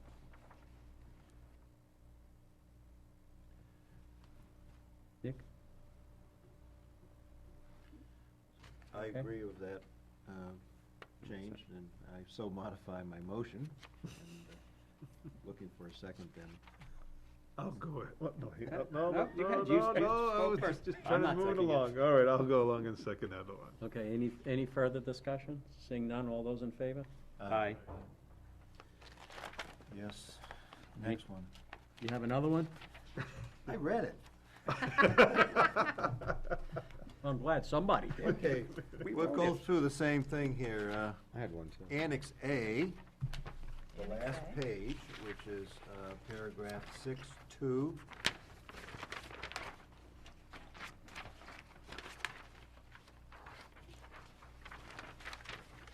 Okay, Subparagraph 4, members may vote yea, not year. Yep. Wow. And that typo mistake was in the previous document, too. no, that's the plural. Don't tell me. That's from King James that Scott was talking about. Scott? I had one. This would be, hold on, make sure I'm on the right. Typos don't require a motion, No, right? they I don't. have 5.1, and it's On- under, Appendix Annex A, or? Is that communication between, it's under communication between Board of Selectmen members and departments. It reads, except in urgent situations, official or business communications between departments and the Board of Selectmen shall occur through the town administrators. The liaison should be copied on any such communication. Is that, I don't think in I don't It's think not that's even reality. practical. Yeah. I don't even think it's practical, and I and I think, understand, listen, I think, I understand 4.1.2 is that our job is not to be an advocate, for a particular department, but, I don't know, I just, Some history there. Yeah. There were situations where communications were made to liaisons, and then other board members received phone calls from constituents about this and that. No one had any idea about that information. And the thought, I think, going into that was that department heads should be communicating to the town administrator. That doesn't necessarily say that the department head can't talk to their liaison, but at a minimum, the communication has to be made from the department head to the town administrator so that she could then disseminate that information to all of the Board of Selectmen But members. it doesn't read like that. I understand, I'm just giving you the history and how that Yeah, came about. But and I think as a follow-up to that, I think some of what this is, is where things become practical and things become inefficient. Because if you follow that to the T, I think everybody here would be getting inundated with a paper trail, and there would be a lot of staff time developing that paper trail. And I think basically, as what Nick brought up is, let's say in a situation, something happens, say in PD, for example, since that's the department that I have. Something comes up. I would expect, in my prior experience, I would expect a phone call from the chief or the town administrator, because the chief might not have been able to get a hold of me, but the communication should be between the chief and both of those people at first. Now, sometimes in that communication, the chief might get a hold of me and say, gee, I wasn't able to get a hold of Sue, can you get a hold of her? Or could you let the rest of the board know? Okay?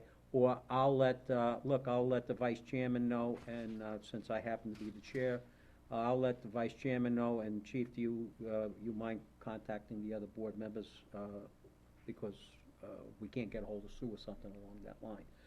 But I think that what's important here is that we don't have communication between a department head and one person, and that information not being disseminated. And I think that's the issue, because if there's something that's important enough that's brought up, that it should be, that everybody needs, it should be disseminated. Should. Then may I offer that the first four words could change. Instead of saying except in urgent situations, substitute when the department's liaison cannot be informed, then that communications would be through the department to the administrator officer, admin officer.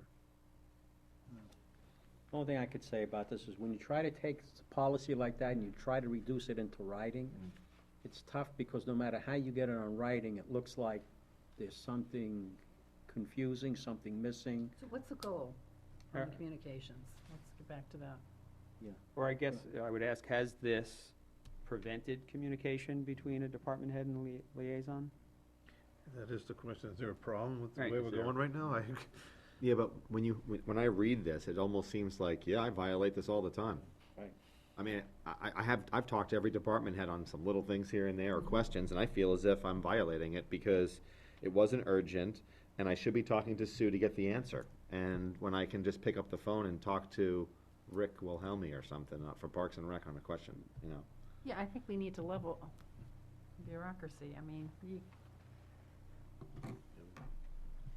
Well, I maybe feel- we need a motion to suspend this one. I was gonna say, I'll make a motion, because I think section 4.0 talks about liaisons not being an advocate and what their roles are, so maybe 5.0 we just eliminate.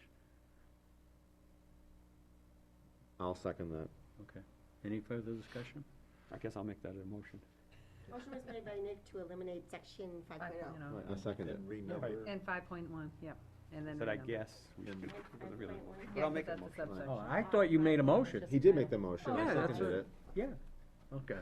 Any further discussion? All in And then favor? my discussion point is to renumber the remaining paragraphs. Yeah. Thank you. I'll add Admin. that into my motion. Okay, I'll second And it. renumber. okay. Further discussion? All in favor? Aye. Aye. Aye. Opposed? It's unanimous.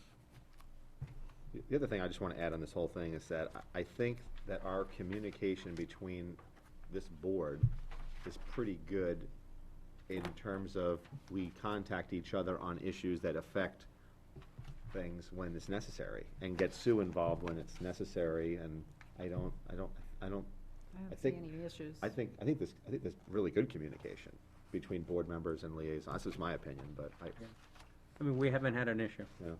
that I'm aware of. Is there an issue that I need to be made aware of? Okay, seeing none, we'll move on then. Anything else in the rules? Motion to accept the, do we have to accept it? I think we did them individually. Okay. And I'll just number the pages so that for easier reference next year. Okay, and the at only this one that time. we didn't make a motion on was the year to A, yay. That's a typo, yeah. Okay, everybody agrees that that's a Yeah. typo, that's all, okay. All right. Thank Next item is, one second, the goal development. I believe it is, goal development. Yeah, one question that came up was, regarding members getting in, having a discussion with their departments that they're involved in, see what their goals were on that, and I didn't know whether or not everybody was gonna be able to meet, okay with that, but, what we wanted to try to do was basically, take this time until we all had that opportunity, along with other committees that we wanted to, at least go through what we had, take about 10 or 15 minutes maybe, and go through and just kind of, cross off what we've accomplished, what's, anything that we think that's, shouldn't be on there, or, basically go through what we have and boil it down to. They're the last two pages in section 7A of today's night's meeting. Oh, okay, I thought I had some notes in the other window. yeah, it's in here. Did you have something, Scott? No, I mean, my comment was, with some exceptions, I think we accomplished a lot of the goals that we set out Right. for 2010.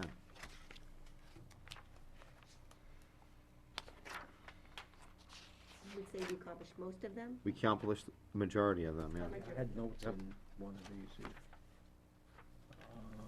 All right, so as far as the collective bargaining, the first one, we have 2 done, so we can cross those out. We have police and Dispatch. dispatch records are done, so we'll have to, right, obviously our goals are for DPW and fire. Correct. That remains. The, number 2 is done, right? Yes, but is that an ongoing? And that's the big question, and/or there's, my question would be, We haven't responded to their request either. I'm sorry, what? We still haven't responded to their request. Whose request? request for The what? HR committee on vacations. Okay. Well, part of that process, we were waiting for the budget to, Right. waiting for the vote on the budget, which we've had. The other issue, I think, is that, I don't know how, Steve, how often, I think that there was a certain frequency, Mr. Chair, when, to start something off where you Right. needed greater frequency. I personally think that this is a good committee to have, a standing type thing, but perhaps quarterly not as, right, basis. not as Okay. frequent. That's Quarterly, I perhaps? think, or, yeah, with, I think even the committee itself is saying that we've Right. touched all the initial topics that you do need to get an understanding where everyone sits, and I think we can change that. Nick? Just a question, what is the purpose of this committee? The purpose of the committee, in the case of, like, when we deal with when we deal with the union, you have a good idea of what their thoughts and what they're looking for regarding those non-union. It is a place that you can go there, get a temperature reading, get an idea of what's important and what's not important to them. It also leaves a door open for ideas that might not have been thought of. There's also that piece of, where, let me go back, I'm not sure what year it was, I apologize, we went back a few years back, where they said, geez, they would have liked to have weighed in, they had some other ideas of how to handle some budget issues or salary issues, so you get a chance to hear what's important to them, you get a chance to hear and you feel the pulse, and also they have a lot of ideas out there. and I think the other This big was- point is that they get a chance, these representatives Voice. they get to hear why the board, what some of the issues are for our board, and why we make certain decisions. And I know that, Steve, you had a lot of conversations with them about compensation and benefits and insurance, and it's a good conduit, I think, of information flow and dialogue both ways, not just the employees talking to the board, but also the board being able to share, hey, here are some of our concerns, whereas there really wasn't. There is a mechanism through the department head, but I think it's. But I think there was a breakdown, that's what led to this. There was a breakdown in communications at one point when some changes were being made, and It was the two, we were talking about the 2%, I remember, Yeah. you know, that type of situation. I guess my question is, we have a group on the union side that we meet with, but that's called negotiations. Mhm. Is this a negotiating committee? no. I don't see it as such. Okay, so No. we wouldn't be getting Demands for things. requests, No. or it's basically an open conversation to get a It's a feel for place- what's. Yeah, a place to exchange the ideas. Okay, I just wanted to be clear on what Yeah. And you- their charge was. Okay. But I would say along, if I may, that we did create it. So maybe that goal is to further refine it, or, but I think you achieved the goal of creating Right. it and getting it up and running. Right. So that might be something that we might take off the list.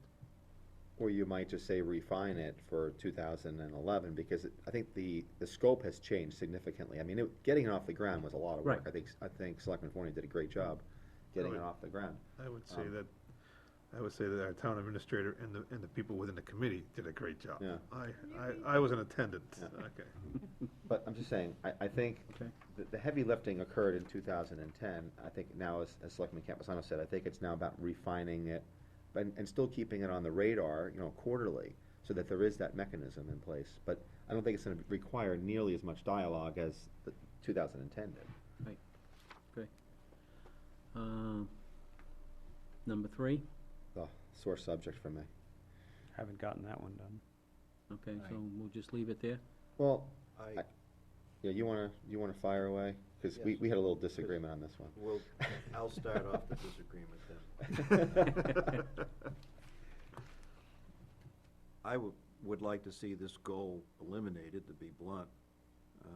Having served on the board for a year now, I see our interaction with the department heads working quite fine without trying to attempt some formal evaluation written by all of our board members, if that's possible. And that affecting, if we have a concern with management style, there's other avenues for this board to discuss that with the affected department head as it occurs, and not once every 6 months or once every 12 months. I'm not a human resource expert, and I didn't feel comfortable writing how a performance evaluation would be, cover all the scope of a department head's job.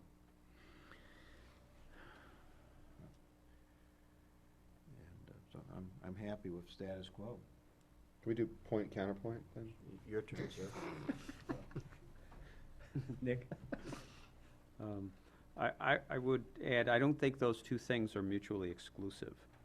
I don't think a supervisor would be worth their weight if they only did an evaluation every 6 months or every year and never had any interaction in between. So I think both of those can exist. I think you can do an annual or semi-annual evaluation, but at the same time provide feedback as situations arise to that department head as to whether that situation was handled correctly or not correctly, or if there needs to be improvement in some areas.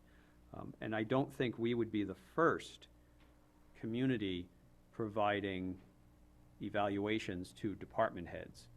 So I think it is possible to develop a tool that would be a worthwhile tool to measure our department heads. And I think it's a healthy thing for that department heads to have an evaluation. Tells them how they're doing.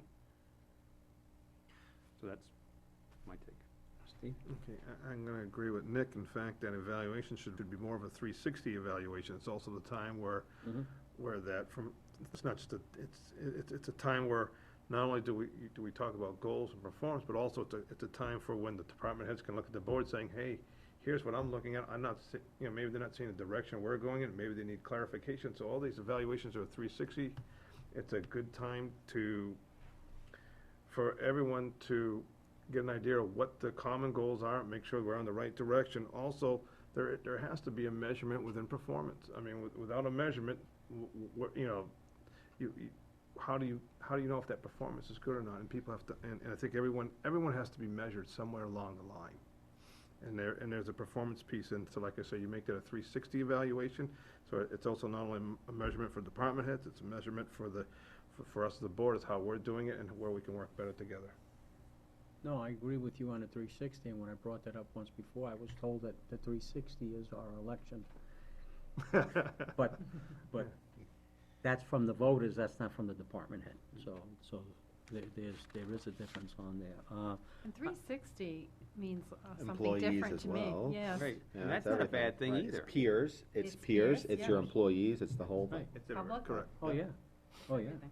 oh, yeah, exactly, because a 360 can bring up something that you never even, It's a very time-consuming process to You do might a be surprised true sometimes at a 360. 360. right, Yeah. right. So I think what we need to do is to think about this one a little bit more on that. But I don't think it's something that, I'm ready to say that we should take it off. And I understand where you're coming from, Dave.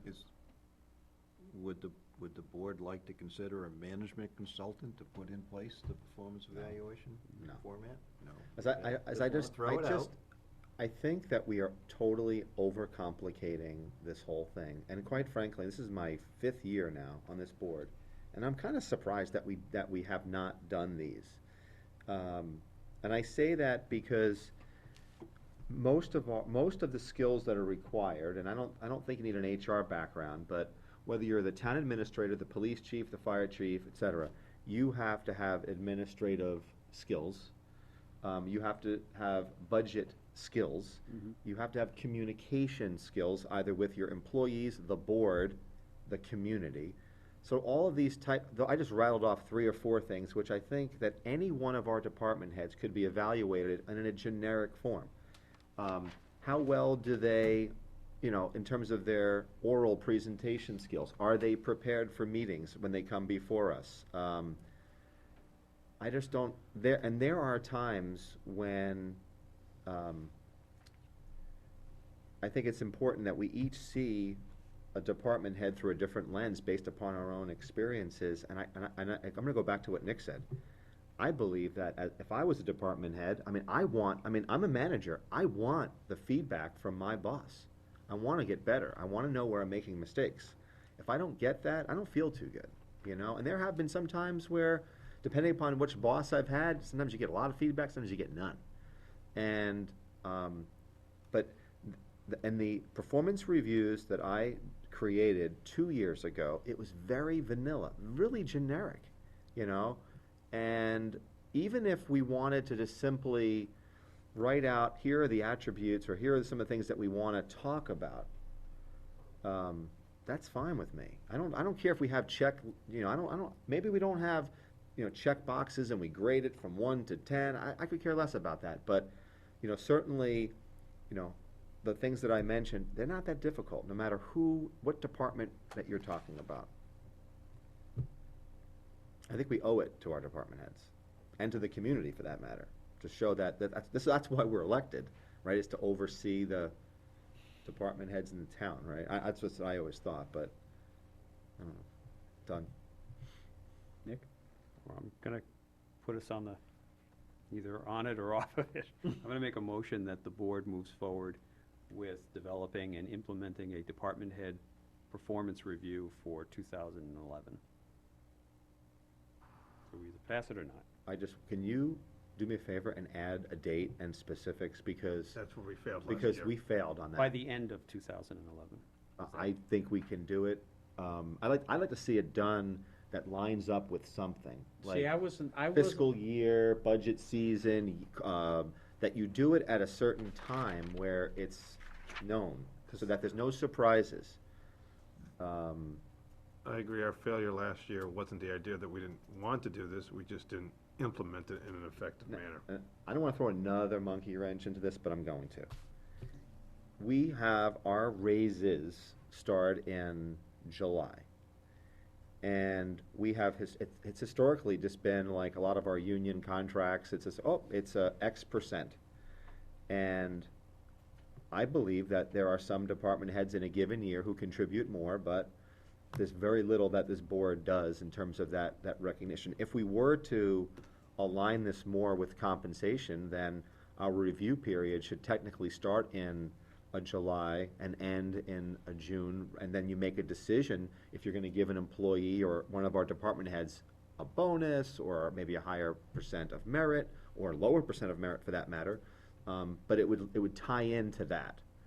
So therefore, I would push that we would have this done by July, so that we could implement in July, and then evaluate over the course of the year, so that the following June, May or June, we have really quantified or talked about their performance in some substantive way.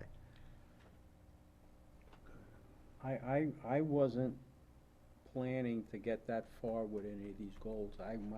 My thought on this discussion was to go through here and basically weed through this, cull through this list, and get rid of the stuff that we've completed, thin down the stuff like number one, Yeah. and just have that, rather than taking any final action on this until we had a list of things in front of us that we come forward to, and we discuss the whole thing and bring it down to a different number and have that. So I wasn't, I mean, it's up to the board, but I wasn't planning to go that far to make any motions on any of these tonight.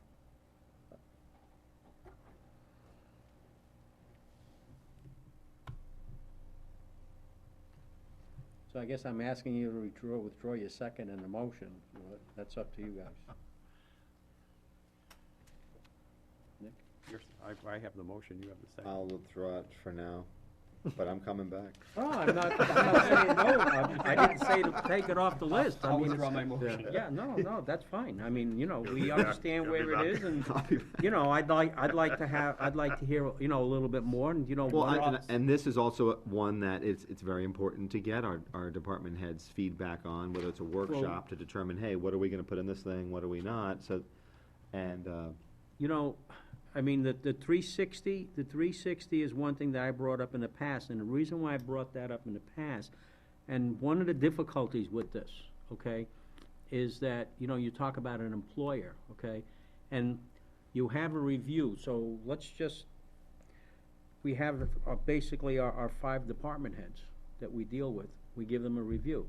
And if we're gonna give them a review every year, theoretically, one element that we have in here that we need to consider in here also is the political aspect of this, that's involved here with this, because they're looking at us, and we go through an election cycle every year. So, you know, the anticipation of having a review that goes into your file, and what you anticipate is that a person progresses. You know, 3 years later, you're gonna go back and look in the file and look at those reviews, and those reviews are gonna follow a pattern, you know, and you could see how a person progressed. There's an element that's in here, okay, there's a political aspect that's in here too. So that's one other thing to keep in mind. for what it's worth, when I was on the school board, we had a superintendent's evaluation, because that's all we had. Their structure's a lot different. Right. And we had what was called a short form and a long form. The short form was due every 6 months, and the long form was the end of the year. And the way that it worked is each board member filled out the short and the long form, and then they handed it in to the chair, and the chair compiled the results. The chair then spoke to the board in a non-public session about their report, and handed the report out to every member, where you can then make your final, have some final discussions. And the chair spoke to the superintendent of schools about, the feedback. And I thought that was a pretty good process, because if there were one or two people who maybe had an axe to grind, or conversely, someone who loved this person and maybe had rose-colored glasses, that kind of got exposed and got vetted out during when all 9 board members were there.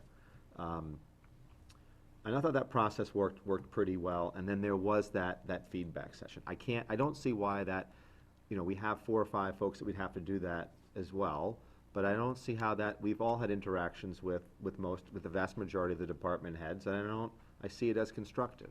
And quite honestly, it's an opportunity for that department head to also give us some constructive feedback as well. Well, no, I agree with that, Dave. Would this evaluation be input from the board as we approach the end of June and signed by the chairman? Is that how this is evolving? We haven't had that discussion. I personally would like to see it, Because the next step is how does a newly elected board member participate You might not. in an evaluation? You may not be able to. 3 months after they're Right. sitting. I mean, those same issues are no different Get a than new issues you supervisor. see anywhere. I may work in the private sector and get a new boss tomorrow, All the and time. we just don't, we clash. Or I may be a new supervisor that gets hired tomorrow, and in a month, I've got to do an evaluation on an all the employee time. whose evaluation comes up. So I don't think they're insurmountable issues, and I don't think they're issues that should prevent us from providing feedback and holding our department heads accountable for the jobs that they do. I think we can do it. All right, I think we said enough about this Yeah. one. Can we move on? Next. The first part's pretty much done. Subject is communications with public.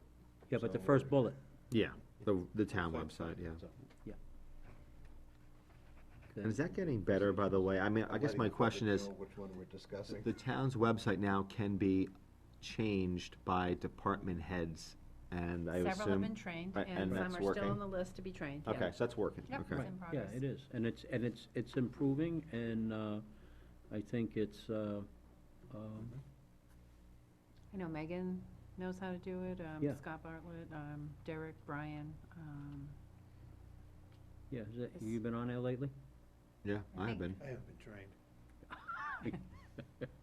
Okay, No, but to do the updates. the site's been working. Yeah. But I mean, is there still a ways to go for? Oh, yeah.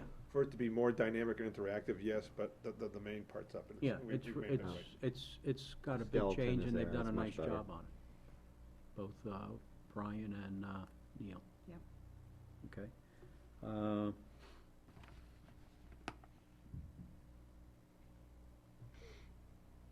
And Sue, how is the second bullet? That's going on. We That's just got good. one. Yep. Yeah, Is that, yeah, we So- get those. I like those. Can I say something? They're close to just replacing the minutes for me personally. I tell you, I'm just telling you, I like them. They're short, I- sweet, boom. Short and sweet, we have the I minutes. If forward them someone- on to I the mean, committees that you I'm know, on. see, you can go online if you wanna follow the minutes. I think those briefings are as good as the minutes. I mean, quicker and But you're faster. referring to our summaries. This bullet is referring to monthly summaries of, Well, we were supposed to be committee getting, in from other, Didn't count. Committees. other committees, but that's And- not, Yeah, Oh, you get the some, yeah. library Yeah. one, you get, planning board. Planning, You get it zoning, after and- each meeting Right. with planning board, so you get 2 a Right. month. It's, and conservation. I thought it was sporadic. Patty Yeah. sends that out. Conservation, yeah. right, and we get the one from HDC, we get the one Yep. from planning, and we get one from the ZBA. VA, yep. so budget's about the I've only, enjoyed reading which ones really haven't we gotten that we wanna? Budget, you don't budget get would be one one. from budget. Okay. Right. Who else meets regularly? Solid waste.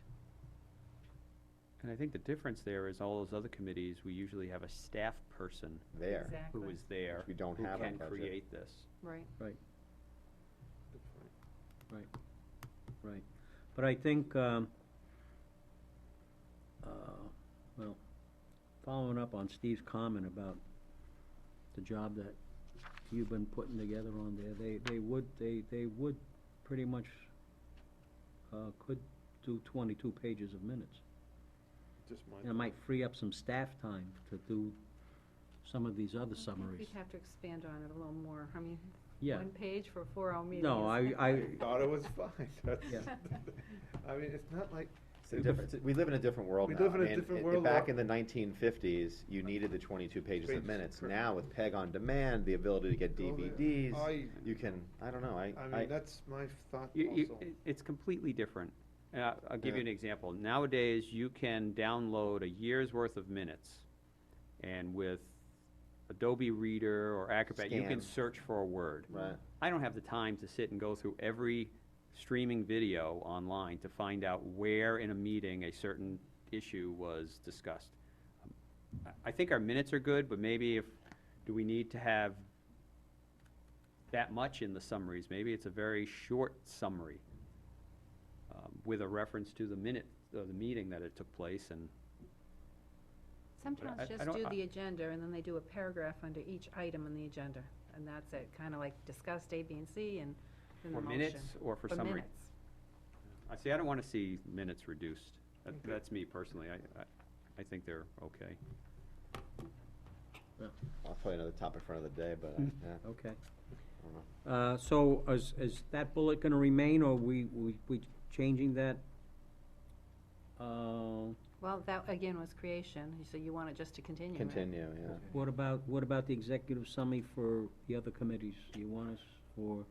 So I think it was a- solid waste I and. thought it was a good, no, I think it would be nice to try to see if we can get the others, but if it doesn't happen, I think personally, I think we were a little overambitious, but in terms of time, Yeah, think you what we're don't getting have. I mean, most of it. realistically, I'm not gonna ask the chairman to of do it. those committees know. to do Only if that. there's a staff person there Right. to do it. Right. Yeah, and I Is think there a it's staff not real. person at solid waste?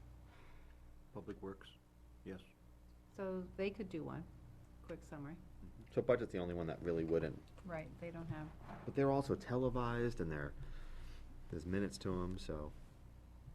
Actually, but you know, Do we have a summary of budget Parks and may Rec? be one that is gonna be tough, you know why? Because to be able to follow that, the summary with it, Yeah, sometimes you can't follow the meetings if you're there. well, what I'm saying, See, maybe we have a different thought of what to me, a summary is if there were 10 votes at that meeting, there were 10 decisions, there should be 10 bullet items, and the committee made these decisions, these were Right. the votes. You just want the motions. Yeah, motions. That's the Yeah. summary. If I wanna find out what the discussion was, I'm gonna go to the minutes. well, maybe we can, So that's just cut and paste from the minutes. That's what I mean. I want something I can scan to see, okay, they approved this, they didn't approve this was decided. Some of them are advisory though and don't really do motions. well, maybe then what we could do is who's ever doing those minutes for the budget committee, they can make a list of all the motions. Oh, we could just cut and paste, they give us a Yeah. Word document. Okay, well, I just don't know when you want this after the meeting. Is this something that you wanted within a day, you know, right after the meeting, or did it matter after the meeting, the minutes came out? That's, I think they're the exception, I really do, because yeah, I- minutes, the minutes are good, you can see what all the motions, all the actions, all the discussion, and there is no, we don't have a staff person there, so Right. it's not like, I think that's the one we just live with. Okay. That's my personal no, opinion. I tend to agree with you, so you wanna eliminate that one? I'm not saying, well, I think we continue with what we're doing, and then that's No, no, it, that's what I'm yeah. saying, but as far as the goal, because Right. we achieved it, Right, Right. yep. is what I meant. Yep. Okay, and so the next one, We were good, we did host meetings early in the year, but we fell down in the latter part. I think the latter part's tough because you You have have to budget. budget and so many Such things the going on. oxygen. Bigger Another room. budgets. yeah. Yeah, so this is basically all board meetings? Right, Right, but I mean, I don't know if it has to be a goal to have them. right. But part of this, Keeps you honest, this thing, right? yeah, but it does keep you, and I think it was a good idea. I think sometimes it's the implementation. I think right now, every time you get into the fall, the budget, like I say, sucks the oxygen out of the room.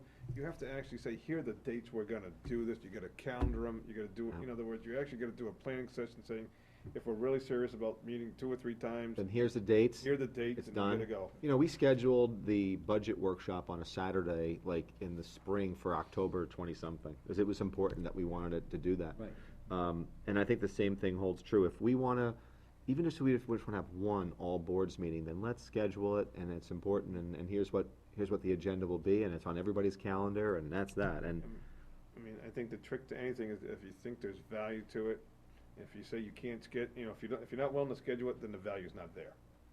No, I understand what you're saying, but I guess the question that I'm asking, is this something that we need as a goal? Because to me, a goal is something you achieve it and you've gotten to it. This is, to me, all boards meetings are something that we've had, they're kind of ongoing. There's been one time where we didn't do an all boards meeting for 1 year, I believe. Then we get to it. Is that something that we really want? Well, as long as we do it. So sometimes when you put that goal in writing, then you know you've Okay. gotta check it off the list, you know, that it's important, it's gonna get done. And I think that applies to even when we go down the next one, the Board Well, of let's Selectmen. move on yeah. to the next one, put a question mark next to that bullet, Yeah. okay? And then you want to talk about the next one, Scott? Yeah, you know, we said that the Board of Selectmen or the designee department heads will author a monthly column, and we did not do that.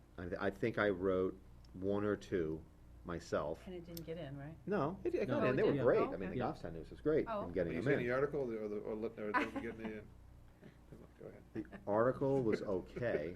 It actually, and I did 2 of them, but I think going back to what, you stopped picking on me, right? Okay.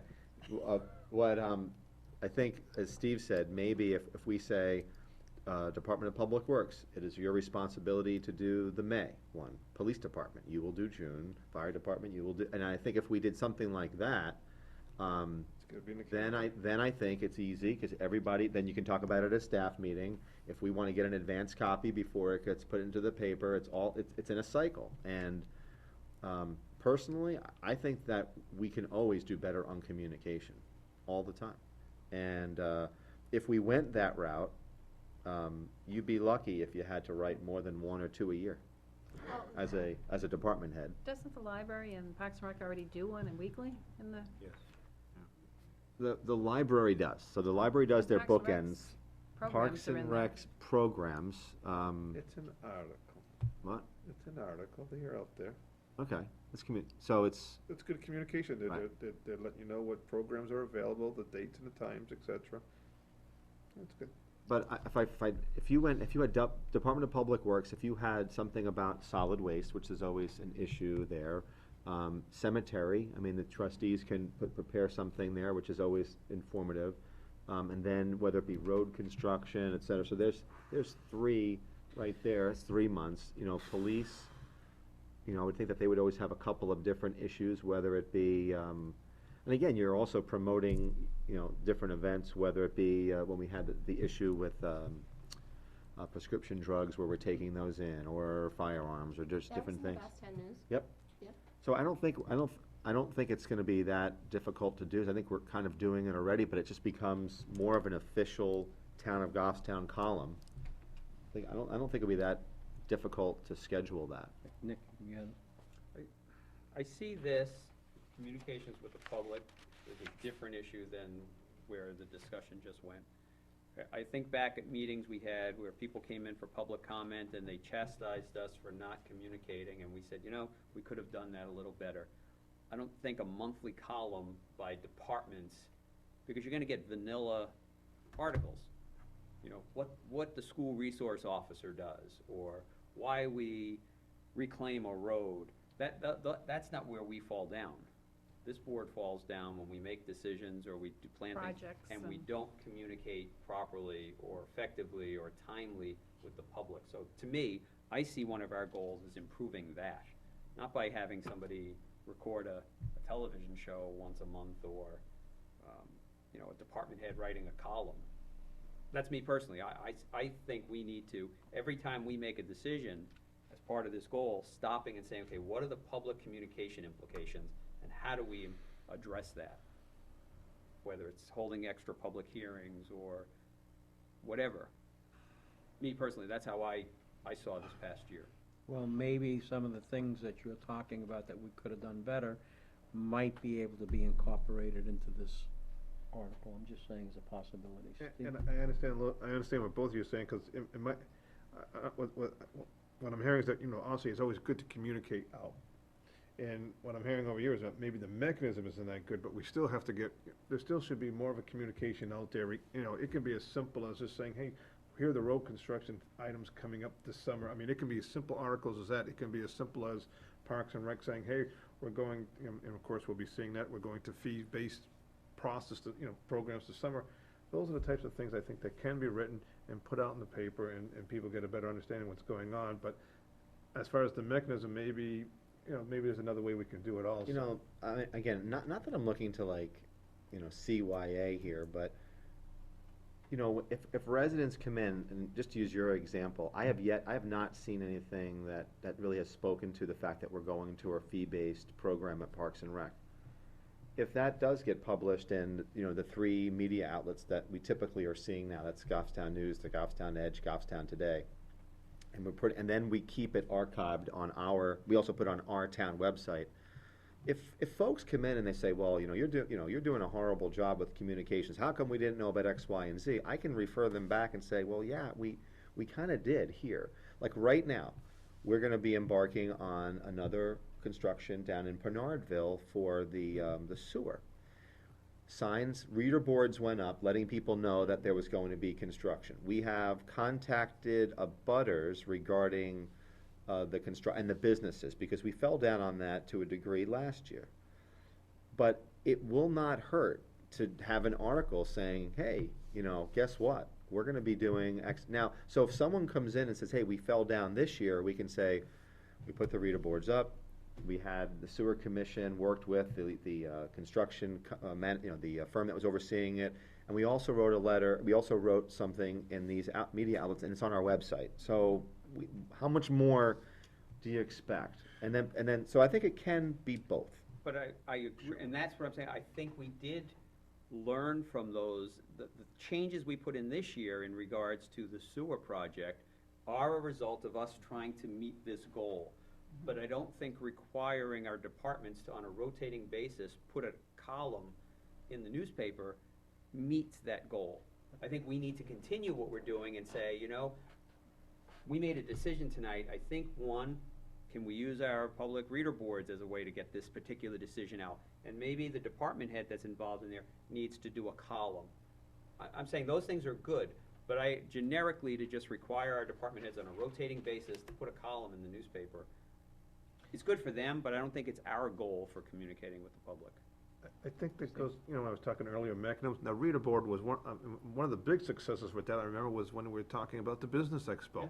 There was very little input. All of a sudden, you put that up and Bam. I mean, it was unbelievable And how so- much action that got. And I agree with you to that extent. You're saying that requirement, you can't force communication maybe that way, but just the idea that each department might have a different way of doing it and reaching out and getting, in other words, using a different mechanism to get that information out. I mean, I think there should be some versatility, and I agree, you're maybe not so forced as saying article per month. It might work better for some groups and not others, but still, I think we can do, as a board and as department heads, we all say we can do a better job with it.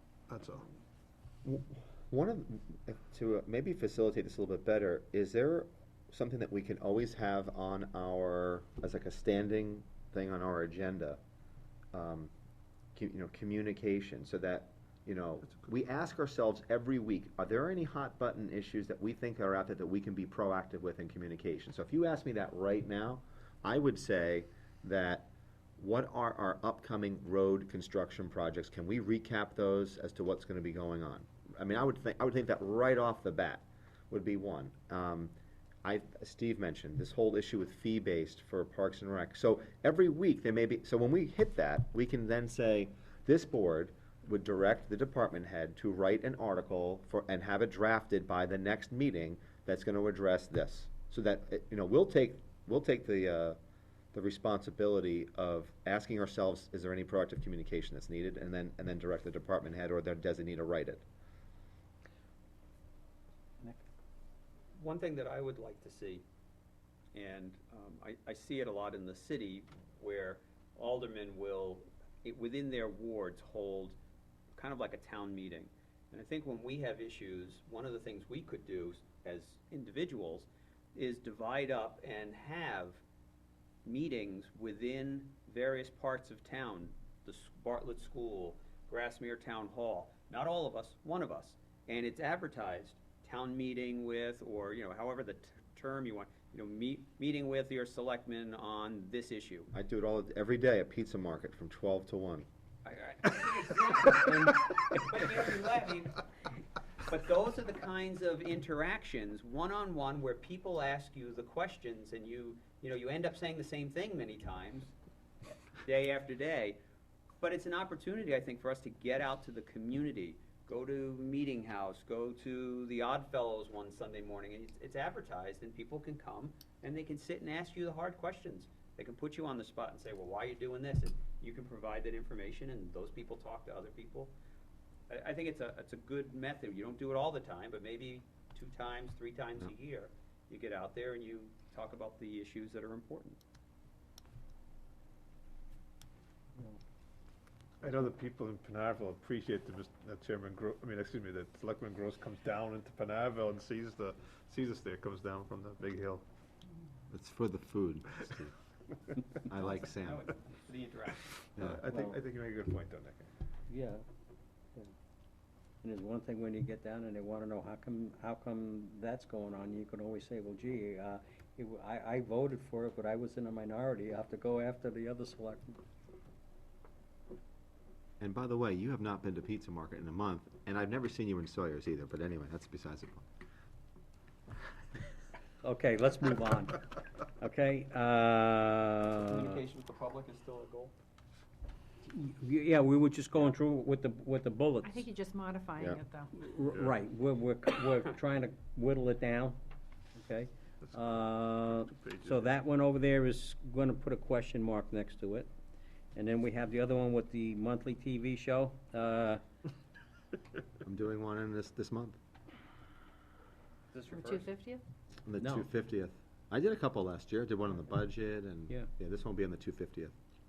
Okay, we'll put the question mark next to the last bullet. Surveying the community every 3 or 5 years. This is an easy one to do with technology. I mean, All right, so we'll leave that one on there yeah, for now? I think that's where we need a little help from administration here. Can we use some sort of a survey tool on our website that, again, it's not gonna be, it might not be scientifically, what's the pulse? What are people thinking? If I may? Yeah, go ahead. Survey Monkey, right. $200 a year, Yeah, unlimited surveys. You can put something in your annual report of what, you can do any number of surveys that tabulates it automatically. It's, Yeah, Very LGC was easy to going do. to look, that came up at one of the meetings. Yeah. And offer that to us. And they didn't say Survey Monkey, I'm but saying whatever it's one a they're very doing. small amount of money. and that then we you can do it find out if ourselves and people not really depend want on. the transfer station open All right, till. so we're gonna leave that one on, we'll move on to 5, management of large projects. Mass Road Sewer is ongoing, we still have that one. Mass Road Green, well, actually, They're all, that's, they're not Going. complete, they're Not com- 95% complete.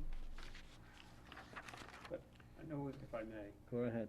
we talked about, yeah, this has gotta change. we fall down on this. We don't get timely scheduled budgets.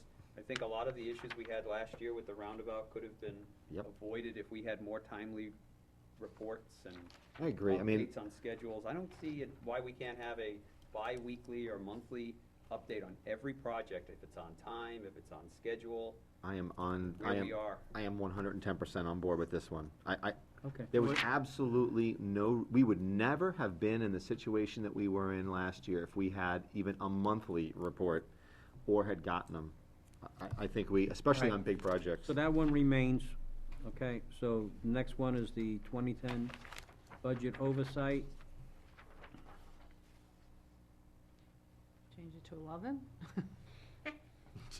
I know. Simple, swift, right to the point. There you go, that's an easy one. So we're gonna leave it?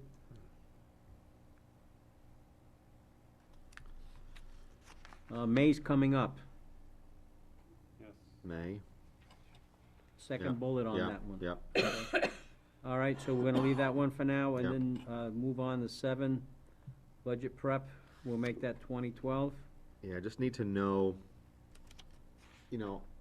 what's the feedback from the board on last year's process where we met on a Saturday and all the department heads came in? Because I have to ask the feedback from the current budget committee if they Right. wanna do the same thing, or if they wanna just sit in our regularly scheduled budget meetings. And when we do, in the past, we did that over a 3 to 4 week period, correct? 4 weeks, yeah. 4 weeks. And then you had 2 weeks of And deliberations. you had 2 weeks so of it was 6 deliberations, weeks. as opposed to, when we did it, we did all of it on a Saturday, all that was done, and it was one-shot deal. The Saturday was good, but you didn't, the turnout for those who I thought should have been attending wasn't as strong as we would have hoped. Well, maybe Scott can come back I with just- some feedback. I mean, from I'm the- just saying that, I mean, that would be the check that I would put for them. I mean, maybe a one-day piece wasn't good, maybe the information wasn't out there. Sometimes people get caught in their weekly schedules, and all of a sudden you come to that Saturday and they forget about it. I mean, maybe it was a tentative piece, or maybe there just was poor planning. I'm just throwing it out there. A couple of different things. I did not like the venue of it being here. I thought it was too small, too cramped. There just wasn't enough room. So if we do that again, I think it should be at the high school media center where it's a little bit more open. And I personally liked it because I got it all over with in one day. And I think that was a better thing, and we were able to schedule it in so that we didn't have our department heads sitting around. They knew what time they had to be here, and then and it also, because we served lunch, and I thought that there was some social interaction as well for those that attended. I personally thought it was worthwhile. I'll ask the budget committee what they. Right, I think that's important, to see what we get back from them, And okay? because it ended up being the selectmen's budget that was actually presented, Right. we could do that. We used to get them the selectmen's budget in November, and then we'd have real numbers for the health insurance. Right. So if we could schedule it a little later, since it's gonna be the selectmen's budget they're receiving and being presented Right, that day. so there's no need to do it on October 20-something. right. It's really more in November. Yeah.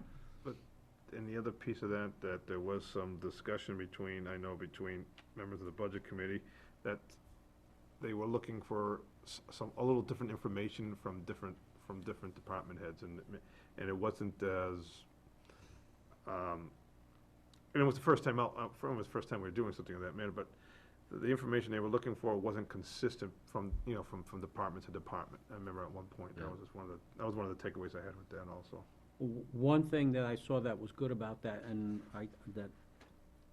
I liked, was we were able to present some information that people who've been on there for a few years would know, but also people who were relatively new to the process, some of that information was useful for them.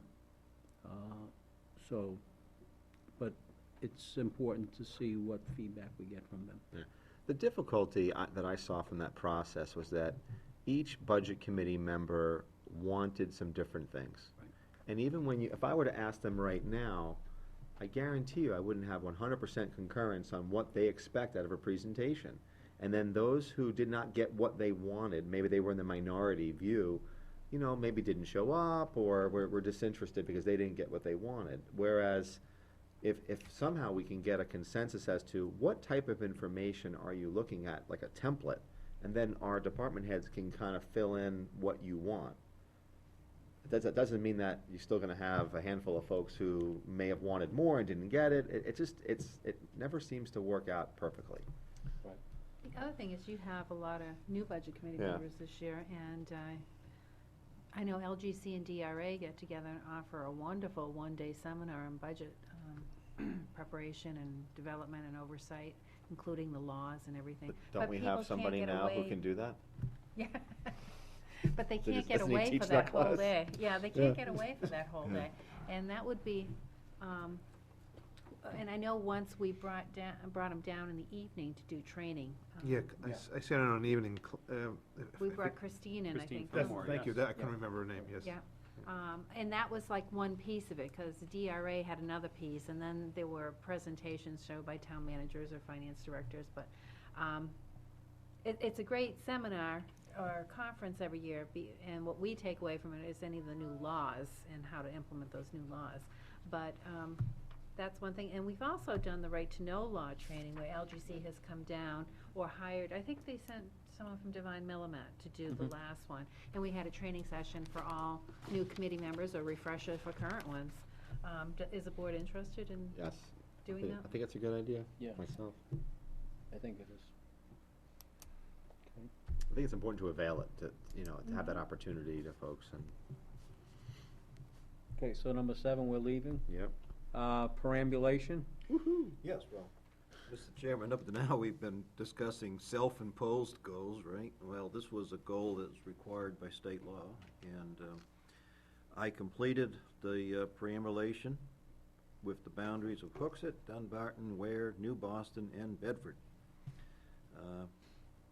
Manchester has a surveyor establishing or reinstalling missing boundary posts, and because of that, I didn't push Manchester to actually walk the boundary line. Wanted them to complete putting in new markers. Well, can I just make a follow-up on that? That's, I would like to be able to continue that goal this year, so I suspect they'll be done at a point where they'll have the boundary markers in. Well, just, let's remember what we learned at the conference about replacing the boundaries. So I'm sure you'll be able to be on top of that. You remember? It's a lot of things to consider doing it, but primarily it has to be done through a licensed surveyor. I understand. I gotta tell you, I know you, Dave, Mr. Pierce did a lot of work on that. Oh, yeah. In fact, I thought you needed something in memory, so I went out and got a couple of those markers, so you could have them in your backyard, No, but all kidding aside, that was a lot of work, Yeah. that was a lot of work. That was probably the most professional perambulation it was we've a lot of seen work. in many, many years. It was. And he got a lot of comments. So please, positive comments. please keep number 8, and I will continue to work with Manchester to complete this goal. Okay. And the last one? The first bullet's done. And we're working on the other 2? Yep. All right. The only thing, since we switched roles, Mm-hmm. if you want, because before it was David and Steve, I don't mind jumping in on, I'm pretty familiar with this land and, the Barnard land. No, Town of Goffstown land, actually. And- Former Barnard Right, land. former Barnard land, and the discussions were had with the department heads. I think there was some confusion in the community as to, we're not gonna have a citizen group. That was never the intent. The intent was, let's talk about internally, what are some of the individual department needs? Then, based upon that, Right. the plan is to get a group of key stakeholders together to determine the Exactly. medium and long-term use of the site. But before you do all that, you have to say, we have a police do firing, it's a Firing firing range. range there. We have, obviously DPW operations. There was the thought of a potential future use for a fire station at some point. A future municipal building was also discussion points. And I'm trying to think if there's any other types of, other needs that were out there. David and Steve, were there anything else that was brought up? No, in fact, where you're at now, pretty much, is that honestly, when you talk about the firing range, that's not actually in the Barnard land, that's in the DP, in the. But it's close by. But it was close by. Right. Existing. And as far as the DPW interest for the expansion, that's not there's no request within that. And regarding the fire department, I think we've kind of talked about that regarding, long range and short range plans for a centralized fire station. So I think you're really at the point now of looking at those, if you're saying, hey, you want to jump in, you're at the point now where last time I was discussing it with Parks and Rec, is that you're really at the point of, there's a snow out there, people need to go out there and take what I call the field trip like we did last year and take a look at this and get a better idea and a better view, but that's where you're at right now. All right. Now, while we're, Wait, hang on a minute. Okay. Nick? Well, I just have a question. Currently, Are we excavating on the Barnard land? That was why I had my hand up, Nick. About 2 weeks ago, DPW has started removing topsoil from a small portion and moving that topsoil into where it can be screened, which we routinely do, and just salvage it for other projects. And that would facilitate moving some of the subsoil back into the 15-foot hole that is there. But there's Very low. nothing's been done that's of long-term impact. And I guess that's my concern, is that have a I plan here don't before- wanna see Yeah. stuff like that before we have a plan. Because we're gonna end up with a large excavation there at some point, and now we'll have two pits Well, that we Right. need to reclaim, or, Yeah, any excavation is going to be done to fill in or reclaim the huge pit that's already there. It's gonna be a massive Right, but excavation. Nick's point is, if you're gonna take it from, we're taking it from one place, before we start taking it, we wanna make sure that when it's all said and done, gee, we shouldn't have taken it from there, we should have taken it from there. Well, Yes, yeah. If, where the excavation for the topsoil has taken place is, of my opinion, no impact to any future project. we Now, might be where's the able to topsoil going? Sorry about this. right, that's. Well, the my- reason I asked the question is that, again, there are some that would say, I'm gonna remove the topsoil, and I'm gonna move the topsoil to this portion, because once I reclaim something, I'm gonna then take that topsoil, and that's gonna be used for my fields. And my thought was, we've got But if Barnard you for sell the for topsoil, mineral. I'm not sell it, if you're using it somewhere else, then you then have to go and buy topsoil to, when you're creating so that's the difference. I mean, you basically have to get to your subsoils to do some other different things, and that's Right, what I. you have to move the loam to get to the subsoil. Exactly. So, it was a point where perhaps trucks could not get on the public road for heavy work. Right. Because then of it's the supposed load to be a limit. time opportunity. However, they Right. could roam around Right. their own facility for 3 or 4 days. Yeah. And meanwhile, build up a stockpile of loam that could be sifted when the equipment is contracted for. But I guess that goes back to what Selectman Gross was saying. I thought the purpose of Barnard for us, for DPW, was the mineral rights, to get the gravels. If we've just excavated a large pit of topsoil, and we're moving it to an area so we can sift it, to me, that sounds like we're planning on using that topsoil somewhere else. No. Why wouldn't we just leave it in a big pile until after the excavation is done and put it back? Preparation for having a sifting contract, but where it's going to be used has not been determined, Nick. But it wouldn't, maybe you don't follow.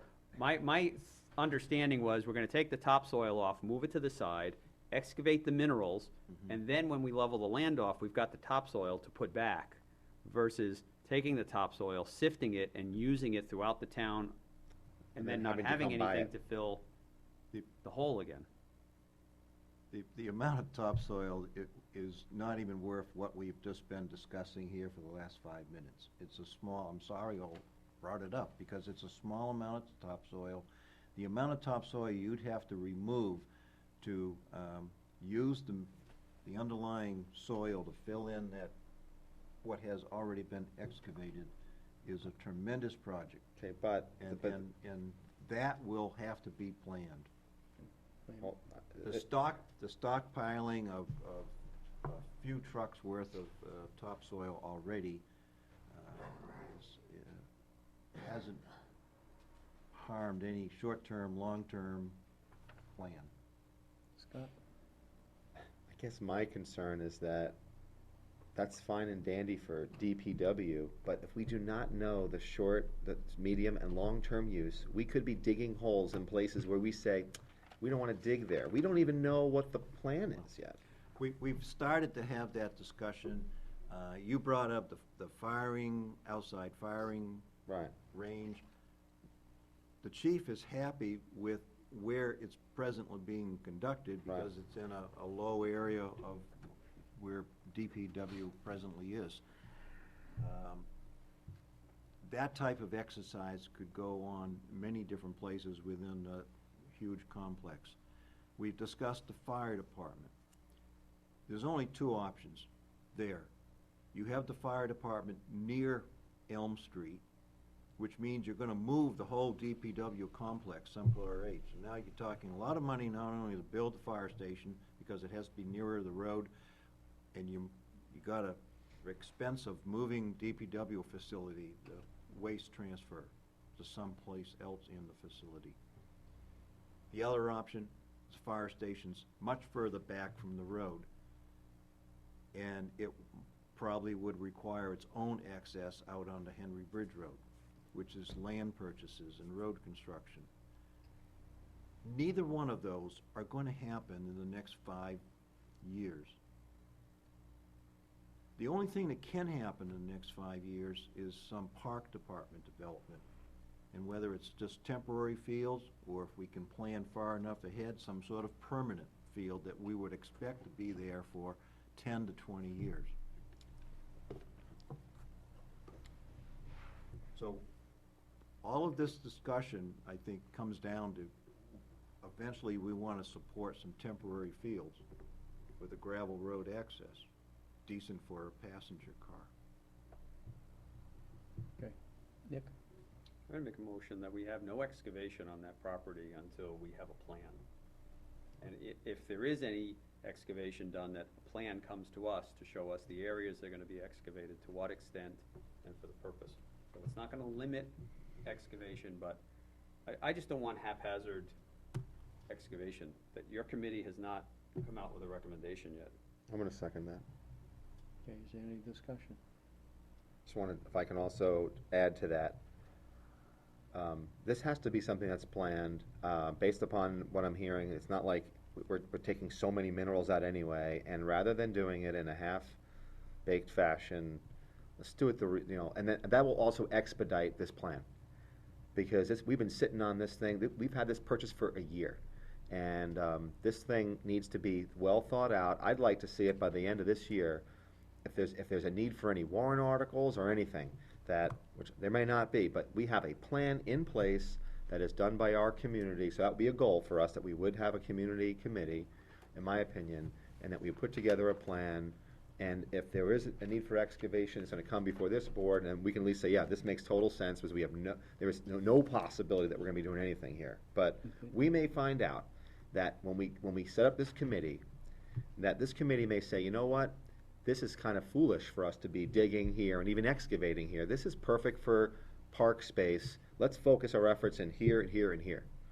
And we'll still get a ton of minerals out of this place. And maybe they are not temporary fields, they may be permanent fields. But I think we have to have that plan. Nick? I just don't, and I wanna clarify my motion, I don't want to limit Public Works' ability, because we did identify the need for gravel, and there are some projects this year that will have a need for gravel. But what I'm saying is, if there is a need for excavation for gravel or for anything, that we get a plan from Public Works to say, this is what we need, this is where we're doing it, or propose to do it, and these are the implications. So that at least we have a handle again on what's being done on the property, and we can see to what extent stuff is being taken out. Any further discussion? No. Okay, all those in favor of the motion? Aye. Aye. Opposed? I'm opposed.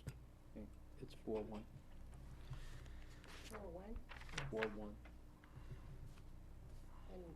and Dave was. 4-1-0. 4-1-0, yes, and Dave was nay, Yes, that's right. thank you. All right, so that's, this one here will remain as a goal as far as starting from that second bullet. Develop short, medium, and long-range plan for the for the former Barnard property. Yeah, I would like to charge Parks and Rec Commission on this. I think that the end use is gonna be for Parks and Recreation. That's the end use. And in terms of the development of the plan, they're gonna be the ones who are gonna have the connections with all these local groups that are gonna hopefully. Oh, I don't disagree with you, but I think before we get there, we gotta do the first part.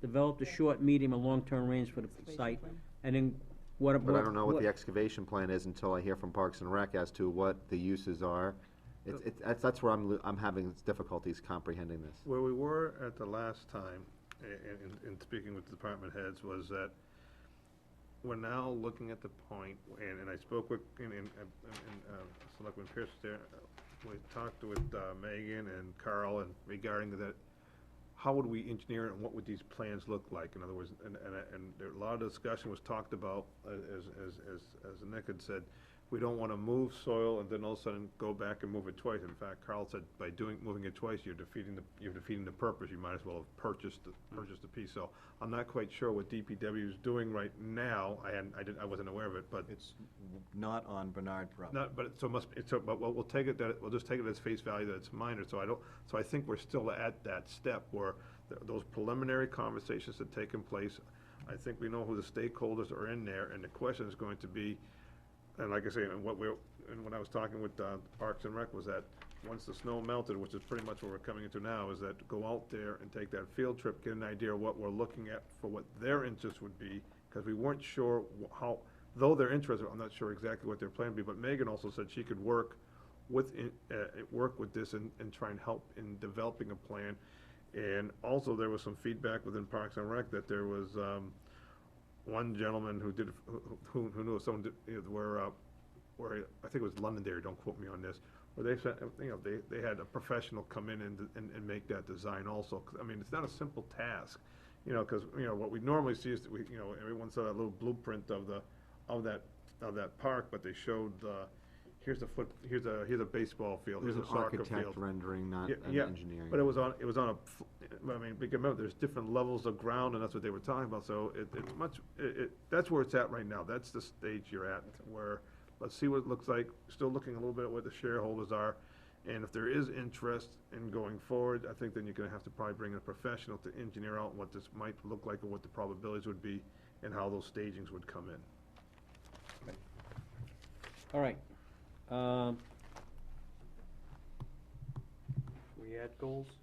What's that? Can we add goals? Well, I was hoping not to until we all had the chance to, Oh, okay, gotcha. on that. I'll I put- just wanted to weed this down so we can condense this down. We can get this in our packet for next week, condensed down, hopefully. You said you were gonna do this in 5 minutes, huh?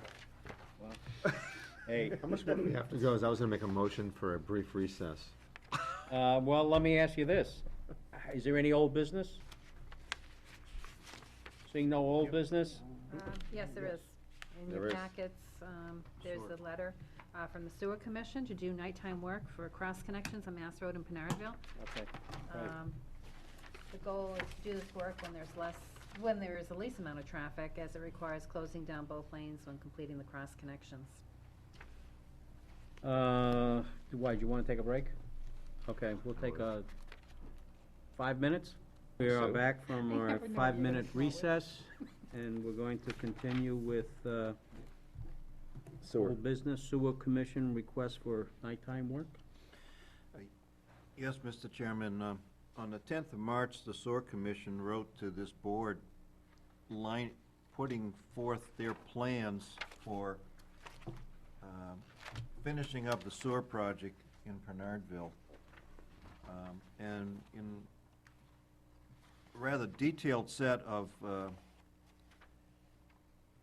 descriptions of what work they're gonna be done in the daytime, and they're also requesting nighttime work. I have prepared an announcement acknowledging that their plan is we would support their plan. And, with your permission, I'd like to read an announcement. And also, this announcement could be essentially form the memo from this board back to the board, back to the Sewer Commission. So, you want my permission? You have it. Okay, thank you. So, what I'm reading is really a very condensed summary of what they've announced that they would potentially would like to do this in the next 2 to 3 months.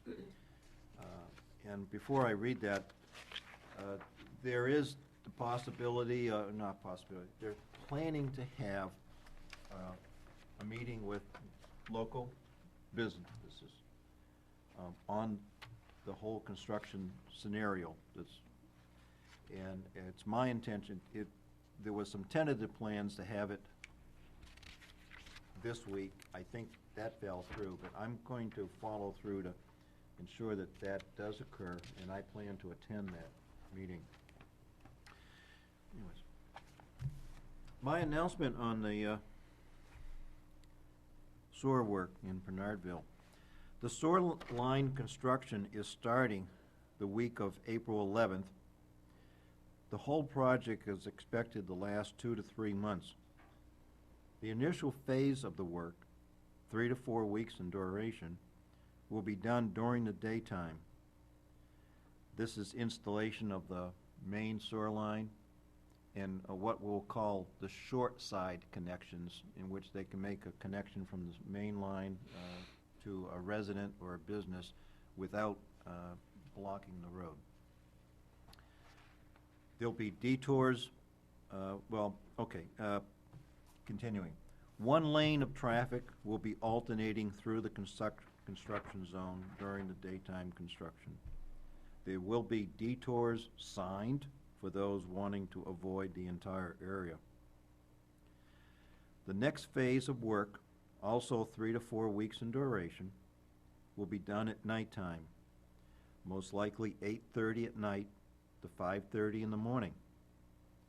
The night operation is scheduled because Mass Road will have to be totally closed at the work zone. And these are the work zones for connecting 8 side streets and what I'll call the long connections between the sewer line and a business or a home. There's 14 businesses or homes.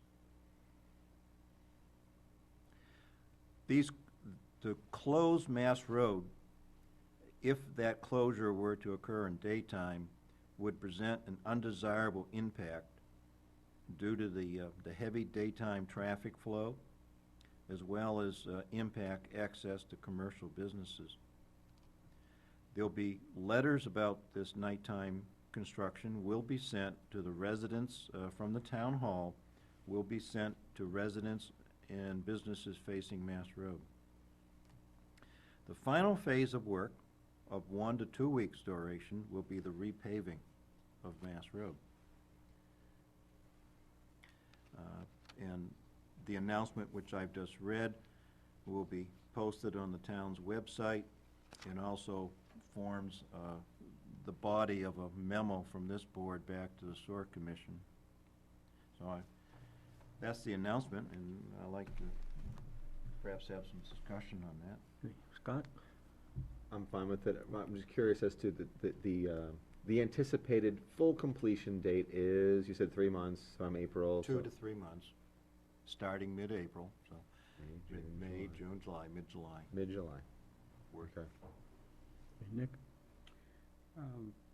Question to Selectman Pierce.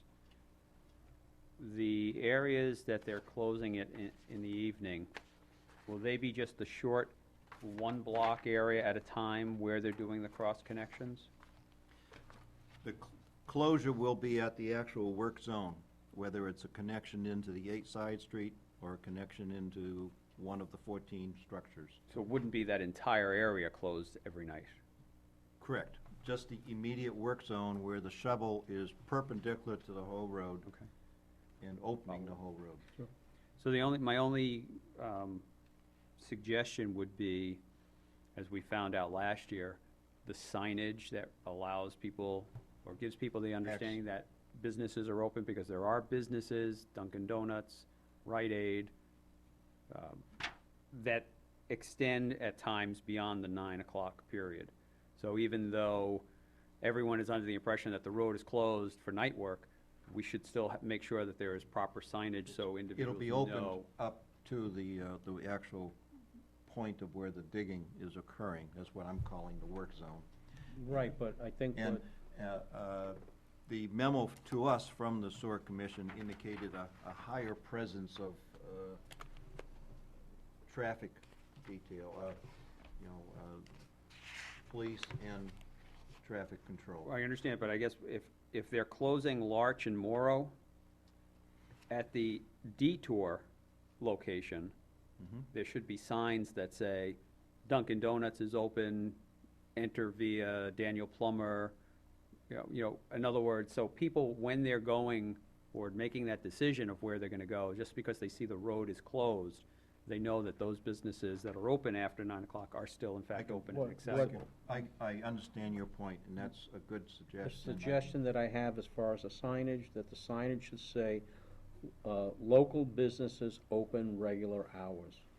To that effect. So when people come by and they see that construction, if they wanted to go to Dunkin' Donuts, or if they wanted to get into Hannaford, or wherever they wanted to go, that they know that those businesses are open their regular hours. And I think last year when we were going through this process, when we talked about quickly, they went out and they did signs, but it's like, Cardboard. 'cause I mean, a Right, spray yeah. can and a spray can, I mean, Yeah. a little, I'm not saying it has to be a quality sign, but a little better A little better than that. It was They like, might be able to borrow and I some of the realized they signs were from doing the best, Manchester. and I realized they were probably doing the best at that last minute for that morning, but it kinda hung in there a little bit, Okay. I think David has the picture. So you need a motion from the board? I would assume, right? To issue that memo? Yes, we would, I'll make that motion. You seconding it? and I'll second that. Any discussion? All those in favor? Aye. Okay, that's unanimous. Okay. Now, is there any other old business? Yeah, I'd like to also, we talk about proactive communication. I don't know who wants to write this article, perhaps it's the sewer commission, I don't know who's doing it, but that needs to somehow, whether it's press releases on the town website, it's gotta get out. And the most important thing is that the local businesses will be open Right. their regular hours. So is that something that you can speak to the sewer commission? Yes. About doing? All right. Okay? Any other old business? Now we can move on to committee reports, EDC. EDC did meet, we did not have a quorum, so we had a workshop, but of course, we voted in, Brian Fournier and Brian Hanson, so the committee will be, hopefully be able, next time we'll have a quorum when it meets. What we talked a little bit about was, the Board of Selectmen asked me to go there and talk about how we would implement, or not so much implement, but how we would look at applications for the 79E. And what they do is they sent back an application form. And part of that application form is, once again, it's pretty much simplicity broken down, project description, et cetera. But it still didn't really answer the question of, do we look at all of them the same as 3 years or 2 years? And that's really the way the plan was built, not really to primarily, make all situations the same. You might be looking at a smaller project, a bigger project, so you would have that, the ability to be flexible in looking at that. And so one of the questions that the pros with that was that if, once someone goes through the process of the application and then it's been looked upon, et cetera, do you want it to go to EDC for a recommendation or not, or would you rather just have it come here? That was one of the things that was brought up. From an EDC, and we felt that, it should just come directly here to the board once someone has gone through the proper application, and so that was one of the issues that we spoke about during that. We also talked a little bit about the website. Now, part of the question always is that there's a website here, and when you go to the EDC website, you will see all the businesses, and you can just click on different businesses. And one of the things that I always look at when there's a website is that, why do I want to go to the website? And that's one of the conversations we had. And so at this point, we're looking into that in regards to, and I'm not sure if we can do it or not, but some of the questions and some of the things that came up is that when I go to a website, I look for a reason to go there, meaning what financial incentive do I have to go there? And the more people would go to the website, the more it would enhance people to see other businesses within town, and hopefully that whole piece of, live local, buy local. And so we'll be reaching out and touching, businesses to say, would they be interested in a situation where if you did go to the site where the businesses are, would they promote, in other words, if you're local, a discount or something of that nature? In other words, to try and drive people to the website to see the different businesses. Also, they also talked about that, the piece of articles where, as new businesses come in, or existing business where they have an article and they want to try and get out into the Goffstown newspaper, such as the articles that we spoke about probably with Parks and Rec and DPW, et cetera. So that is where we sit with EDC. They'll be and like I say, hopefully next time we'll have a forum when we meet. Any questions of Steve? Seeing none, 250th? All right, got a few things to keep you updated on, and I needed permission on another thing. Before the snow fell last year, we had Ken Richards, who's a local contractor, put up the fireworks banner, and he was gonna put up a fundraising thermometer in front of Town Hall, but he couldn't get to it, so he will be contacting Sue shortly to schedule that, and it'll be like right out in front. So you want it, It'll be right out in front, On the and grassy the area, or- landscaping, yeah, where there's like, yeah, so he can do, he's a pole host digger, and he's gonna frame it in. okay. Yeah, You- make he's sure- We'll gonna- have to call, He's gonna talk to Sue sprinkler before he does system. anything. yeah, Seriously, he'll work with Sue, he'll do anything we need. Yeah, but you might have to get, dig site? dig safe. Mhm. He'll work with Sue. He said he'll talk to her before he does anything. Okay. The other question I wanted to ask you is that I went to the Historical Society, I was looking back at what we did many, many years ago for the 150th and all that other stuff, and I noticed that there was bunting that was on Town Hall.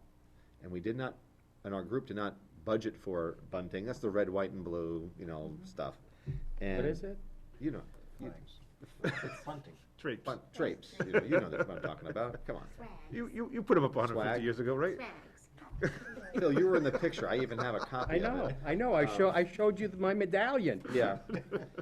So, just wanted to know if you're interested in doing that. If you are, then our committee will then get the price, and, obviously we'll need somebody to put it up, which is an issue. And the other thing that we talked about was that, maybe the two buildings that might be most appropriate to put this bunting or swag, whatever you want to call it, would be this town hall and the Grassmere Town Hall. And so if maybe you can, talk to HDC if there's any issues with that. But we thought it might be appropriate since it is the 250th. We're not putting it on the mahogany doors. All right. Yeah, how was it hung? I have no idea. Carefully. Well, I'm hearing different things. I'm hearing swag, which to me means it hangs on the side, but the bunting to me was Let just me- like I can a sh- flare, like a semicircle. Hold on, I will show you. It's a From the roof semicircle. line? Yep. It's a semicircle, Oh, okay. That's a bunting, yeah. yeah. Hold on, I've got it. He's even got decal for the 250th And it on will there. fit here because we have that glass area above the doors in the front. Is that what you were Yeah, thinking? yeah. Okay. So, I think I have it next door. I have, Well, only thing, I don't need the information now, but that's gonna be the Right. question that comes Yes. up, And it's like. is how is it, It's this way. yes, yeah. how is it attached? What's it attached to? That's gonna be the question. Yeah. Sometimes they just, like, you could even do it where the columns are, and you can attach it by a string to the columns. There's just many different Probably ways you should can go do it. wrap string. Right around the column, Okay, yeah. that might be acceptable. Yep. Where would you do it at Grassmere? Windows? I don't know. Yeah, Oh, okay. something we just take a look at. I mean, Yeah. Cords from window to window. I just wanted to let the board know that I'm submitting my last permit, and that is for the Gala Ball, because I'm covering, Lieutenant Connor said we may need it, so I am now handing that in. So I just want to be on the record that we have filed a permit for our anniversary cake, for the Gala Ball, for the parade, and for the block party. And that will get disseminated to all of the So different you have event permit licenses licenses for for- every event that we are holding, Okay. okay? Oh, And But event permit license ordinance only is for outdoor events. I was asked to that's do it, it by yeah. someone on the committee, so I'm just Okay. doing it. Now, the other thing you wanted to know about was notification of abutters for the block party, and a letter has been drafted. Elizabeth and I have drafted that. We are going to have a meeting with all of the affected businesses and/or homeowners in this area on April 21st at 7 PM, and that letter will go out tomorrow, just to let them know what our plans are. And, What's the capacity for the gala event? between 325 and 350.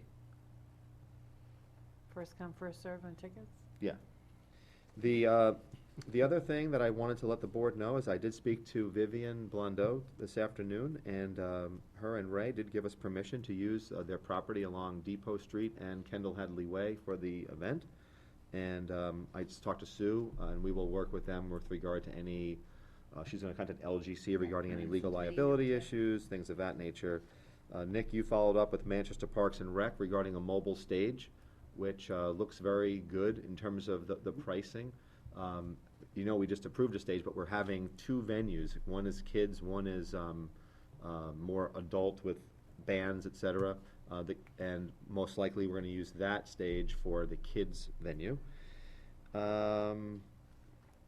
I have also, we're gonna be holding a logistics meeting with PD, fire department, and the gentleman who's working on the music, et cetera, and we're gonna hold that probably when I come back from my trip, probably in the next week and a half or 2 weeks. And that we'll start to define where we're gonna be putting vendors, where we're gonna be putting the stage, all that type of stuff. And we also received we had our meeting last week. The Lions Club presented a check. They held the business expos, with HDC. It was the Goffstown Lions did this particular one along with the Bernardville Lions. Last year it was just the Goffstown Lions, and I believe it was a check for $8,900. And they're gonna be sponsoring the block party. So the Lions Club will sponsor the block party. We also got good news that the Oddfellows Lodge, Doug Doster also came to our meeting, and he's gonna be sponsoring our Kid Zone, and that's a $1,500 donation to sponsor that. So I'd like to thank the Oddfellows for their generous donation. And I think I spoke to you before about Hannaford's. Hannaford's is gonna be donating the giant anniversary cake. And a lot of folks are starting to make donations, so we really appreciate that. And we are sending a letter out to businesses, requesting donations or participation as sponsors, et cetera. And those are also gonna be going out this week. Last but not least, I wanna thank Catherine, because she has been tremendous for our committee and getting a lot of the copying. And so, Catherine, I just wanna thank you again publicly. It's a lot of work, and we really appreciate it. Flyers are being delivered to the schools with the schedule, and we're gonna be doing a TV show on April 23rd. Elizabeth and I will do that. And other than that, things are going pretty well. I'm trying to get a contract from Atlas Fireworks from Lieutenant Connor and the chief, so I'm gonna press them for a contract in the next couple of weeks, so we get that all solidified. And the last thing that I did is I filled out a request with the high school. I spoke to the superintendent of schools. In case, if we have rain, God forbid, on that date for the block party, we'll have the event at Goffstown High School. So I filled that out. There's also a capacity thing which I also filled out for fire department. And we cannot, once we book the bands, which we already have, there is no rain date there. We do have a rain date on fireworks. So if we know that there's a forecast for a lot of rain, then Atlas will postpone that and we'll have a rain date. But for the music and the food vendors, the show must go on. And so we'll use the high school as our secondary venue. I also filled out a request to use the high school parking lot. Elizabeth is sending a letter to the Villa to ask them to use their parking lot for the purposes of shuttling, and also for Barnard Park. And we sent in a request to Goffstown Truck Center if they would consider making a donation for shuttle service. So we're trying to take care of the parking issues as well. We'll have the SAU will be open, and Maple Avenue, and I think that should be good enough. So that's kind of where we stand. There's been a ton of activity, and things are really starting to come together. So if you have any questions, let me know. Good work. No, yeah, it's a lot of work. And is there anything you need from us? No, like I said, I just wanted to keep you apprised of, this is, actually, it has been a lot. Thankfully, I give credit, Elizabeth has done a ton of work, and people in our committee, Elizabeth in particular, though. And we're at a good point. I think everything is really coming together. We're gonna finalize our plans for the gala ball, and tickets will start to go on sale on May 1st. So we're still looking for a few sponsors, so if there's anybody out there who'd like to sponsor that event, let us know. Are you gonna need anything from mailing or anything of that nature, or do you need any mailing capacity, or to get information out, or? No, I think, right now, we're still in the we're gonna be doing posters and flyers and things of that nature, but right now, I think we're good.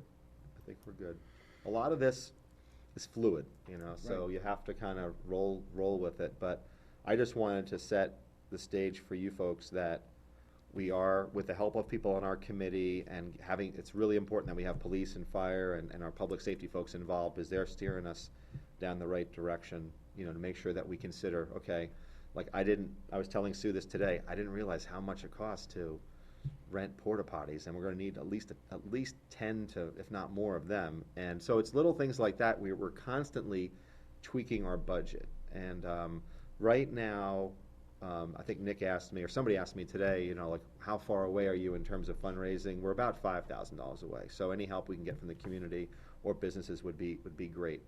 But every time we turn around, it's like, oh, I thought we'd only need X amount, and before you know it, there's quite a bit of contingency that needs to be put into this thing that we're learning pretty quickly. One other thing that we did was, which is great now that the road construction will be done, there will be another summer event, and that's gonna be at Roy Park, and we're gonna have a summer concert with a ice cream social at Roy Park, and I'm working with Parks and Rec Commission, and they're gonna help us with that. So now that the construction, it better be done by, because our plan is to do it, you know, right around when you're done. Late July, early August, so. All right, any questions on 250 stuff? No, so you're all set, you don't need anything from us? I just don't want you to leave and say, oh, you needed something. No, everything, I think we're. We took care of the contract earlier. Yeah, I mean, Okay, I just wanna have make a, sure. you know, I have like a giant, every week we come up with a giant to-do list, and Okay. we've kind of tackled that, and, no, we're in good shape. Good, it's a lot of work, Yeah. appreciate it. Okay, is there any other business? Yes, Mr. Chairman. We've had a letter or email from a resident who essentially would like this board to go into non-public session, which would require us to examine a decision made by the Zoning Board of Adjustment. And town administrator has sent an email back answering the resident. And essentially, this board would have no jurisdiction to re-examine the decision made by the Zoning Board of Adjustment. So my conclusion out of that is there's no reason for this board to go into non-public to look at that issue. Okay. Up to any discussion. There is some discussion, but obviously I don't want to discuss it in public. So, but in relating to this, I think we should go into non-public just for a discussion. But is there concurrence, though, that we do not have authority on this, or is there? Because I agree think we with have to respond to the individual that we do not have authority on this particular, to do what the requester has asked. Has that response already been done? The board has not responded. Board hasn't, Right. so. So I think we should do that. I mean, I think we have concurrence that we don't have the authority to do that. And if that's okay, then we can maybe we can direct Sue to respond back on behalf of the board with regard to that, and then we can certainly have a discussion in non-public as it may pertain to this. So you want a motion, or or is that fine that you kind of get the drift, right? So are you gonna make a motion? I could if you want me to. I make a motion that we could request the town administrator respond back to the resident that the Board of Selectmen does not have jurisdiction to comply with his request. reviewing issues related to a decision made by the zoning board of adjustment. Right. I'll second that. All right. Okay, is there any further discussion? Seeing none, all those in favor? Aye. Aye. Aye. Opposed? Abstaining? It's 5-0. 0. I get it. And we're done, right? So it's just a matter of So going I'd like to into make a non-public. motion that we go into non-public session under RSA 91A32C. Second it. Discussion? All in favor? Aye. Aye. Aye.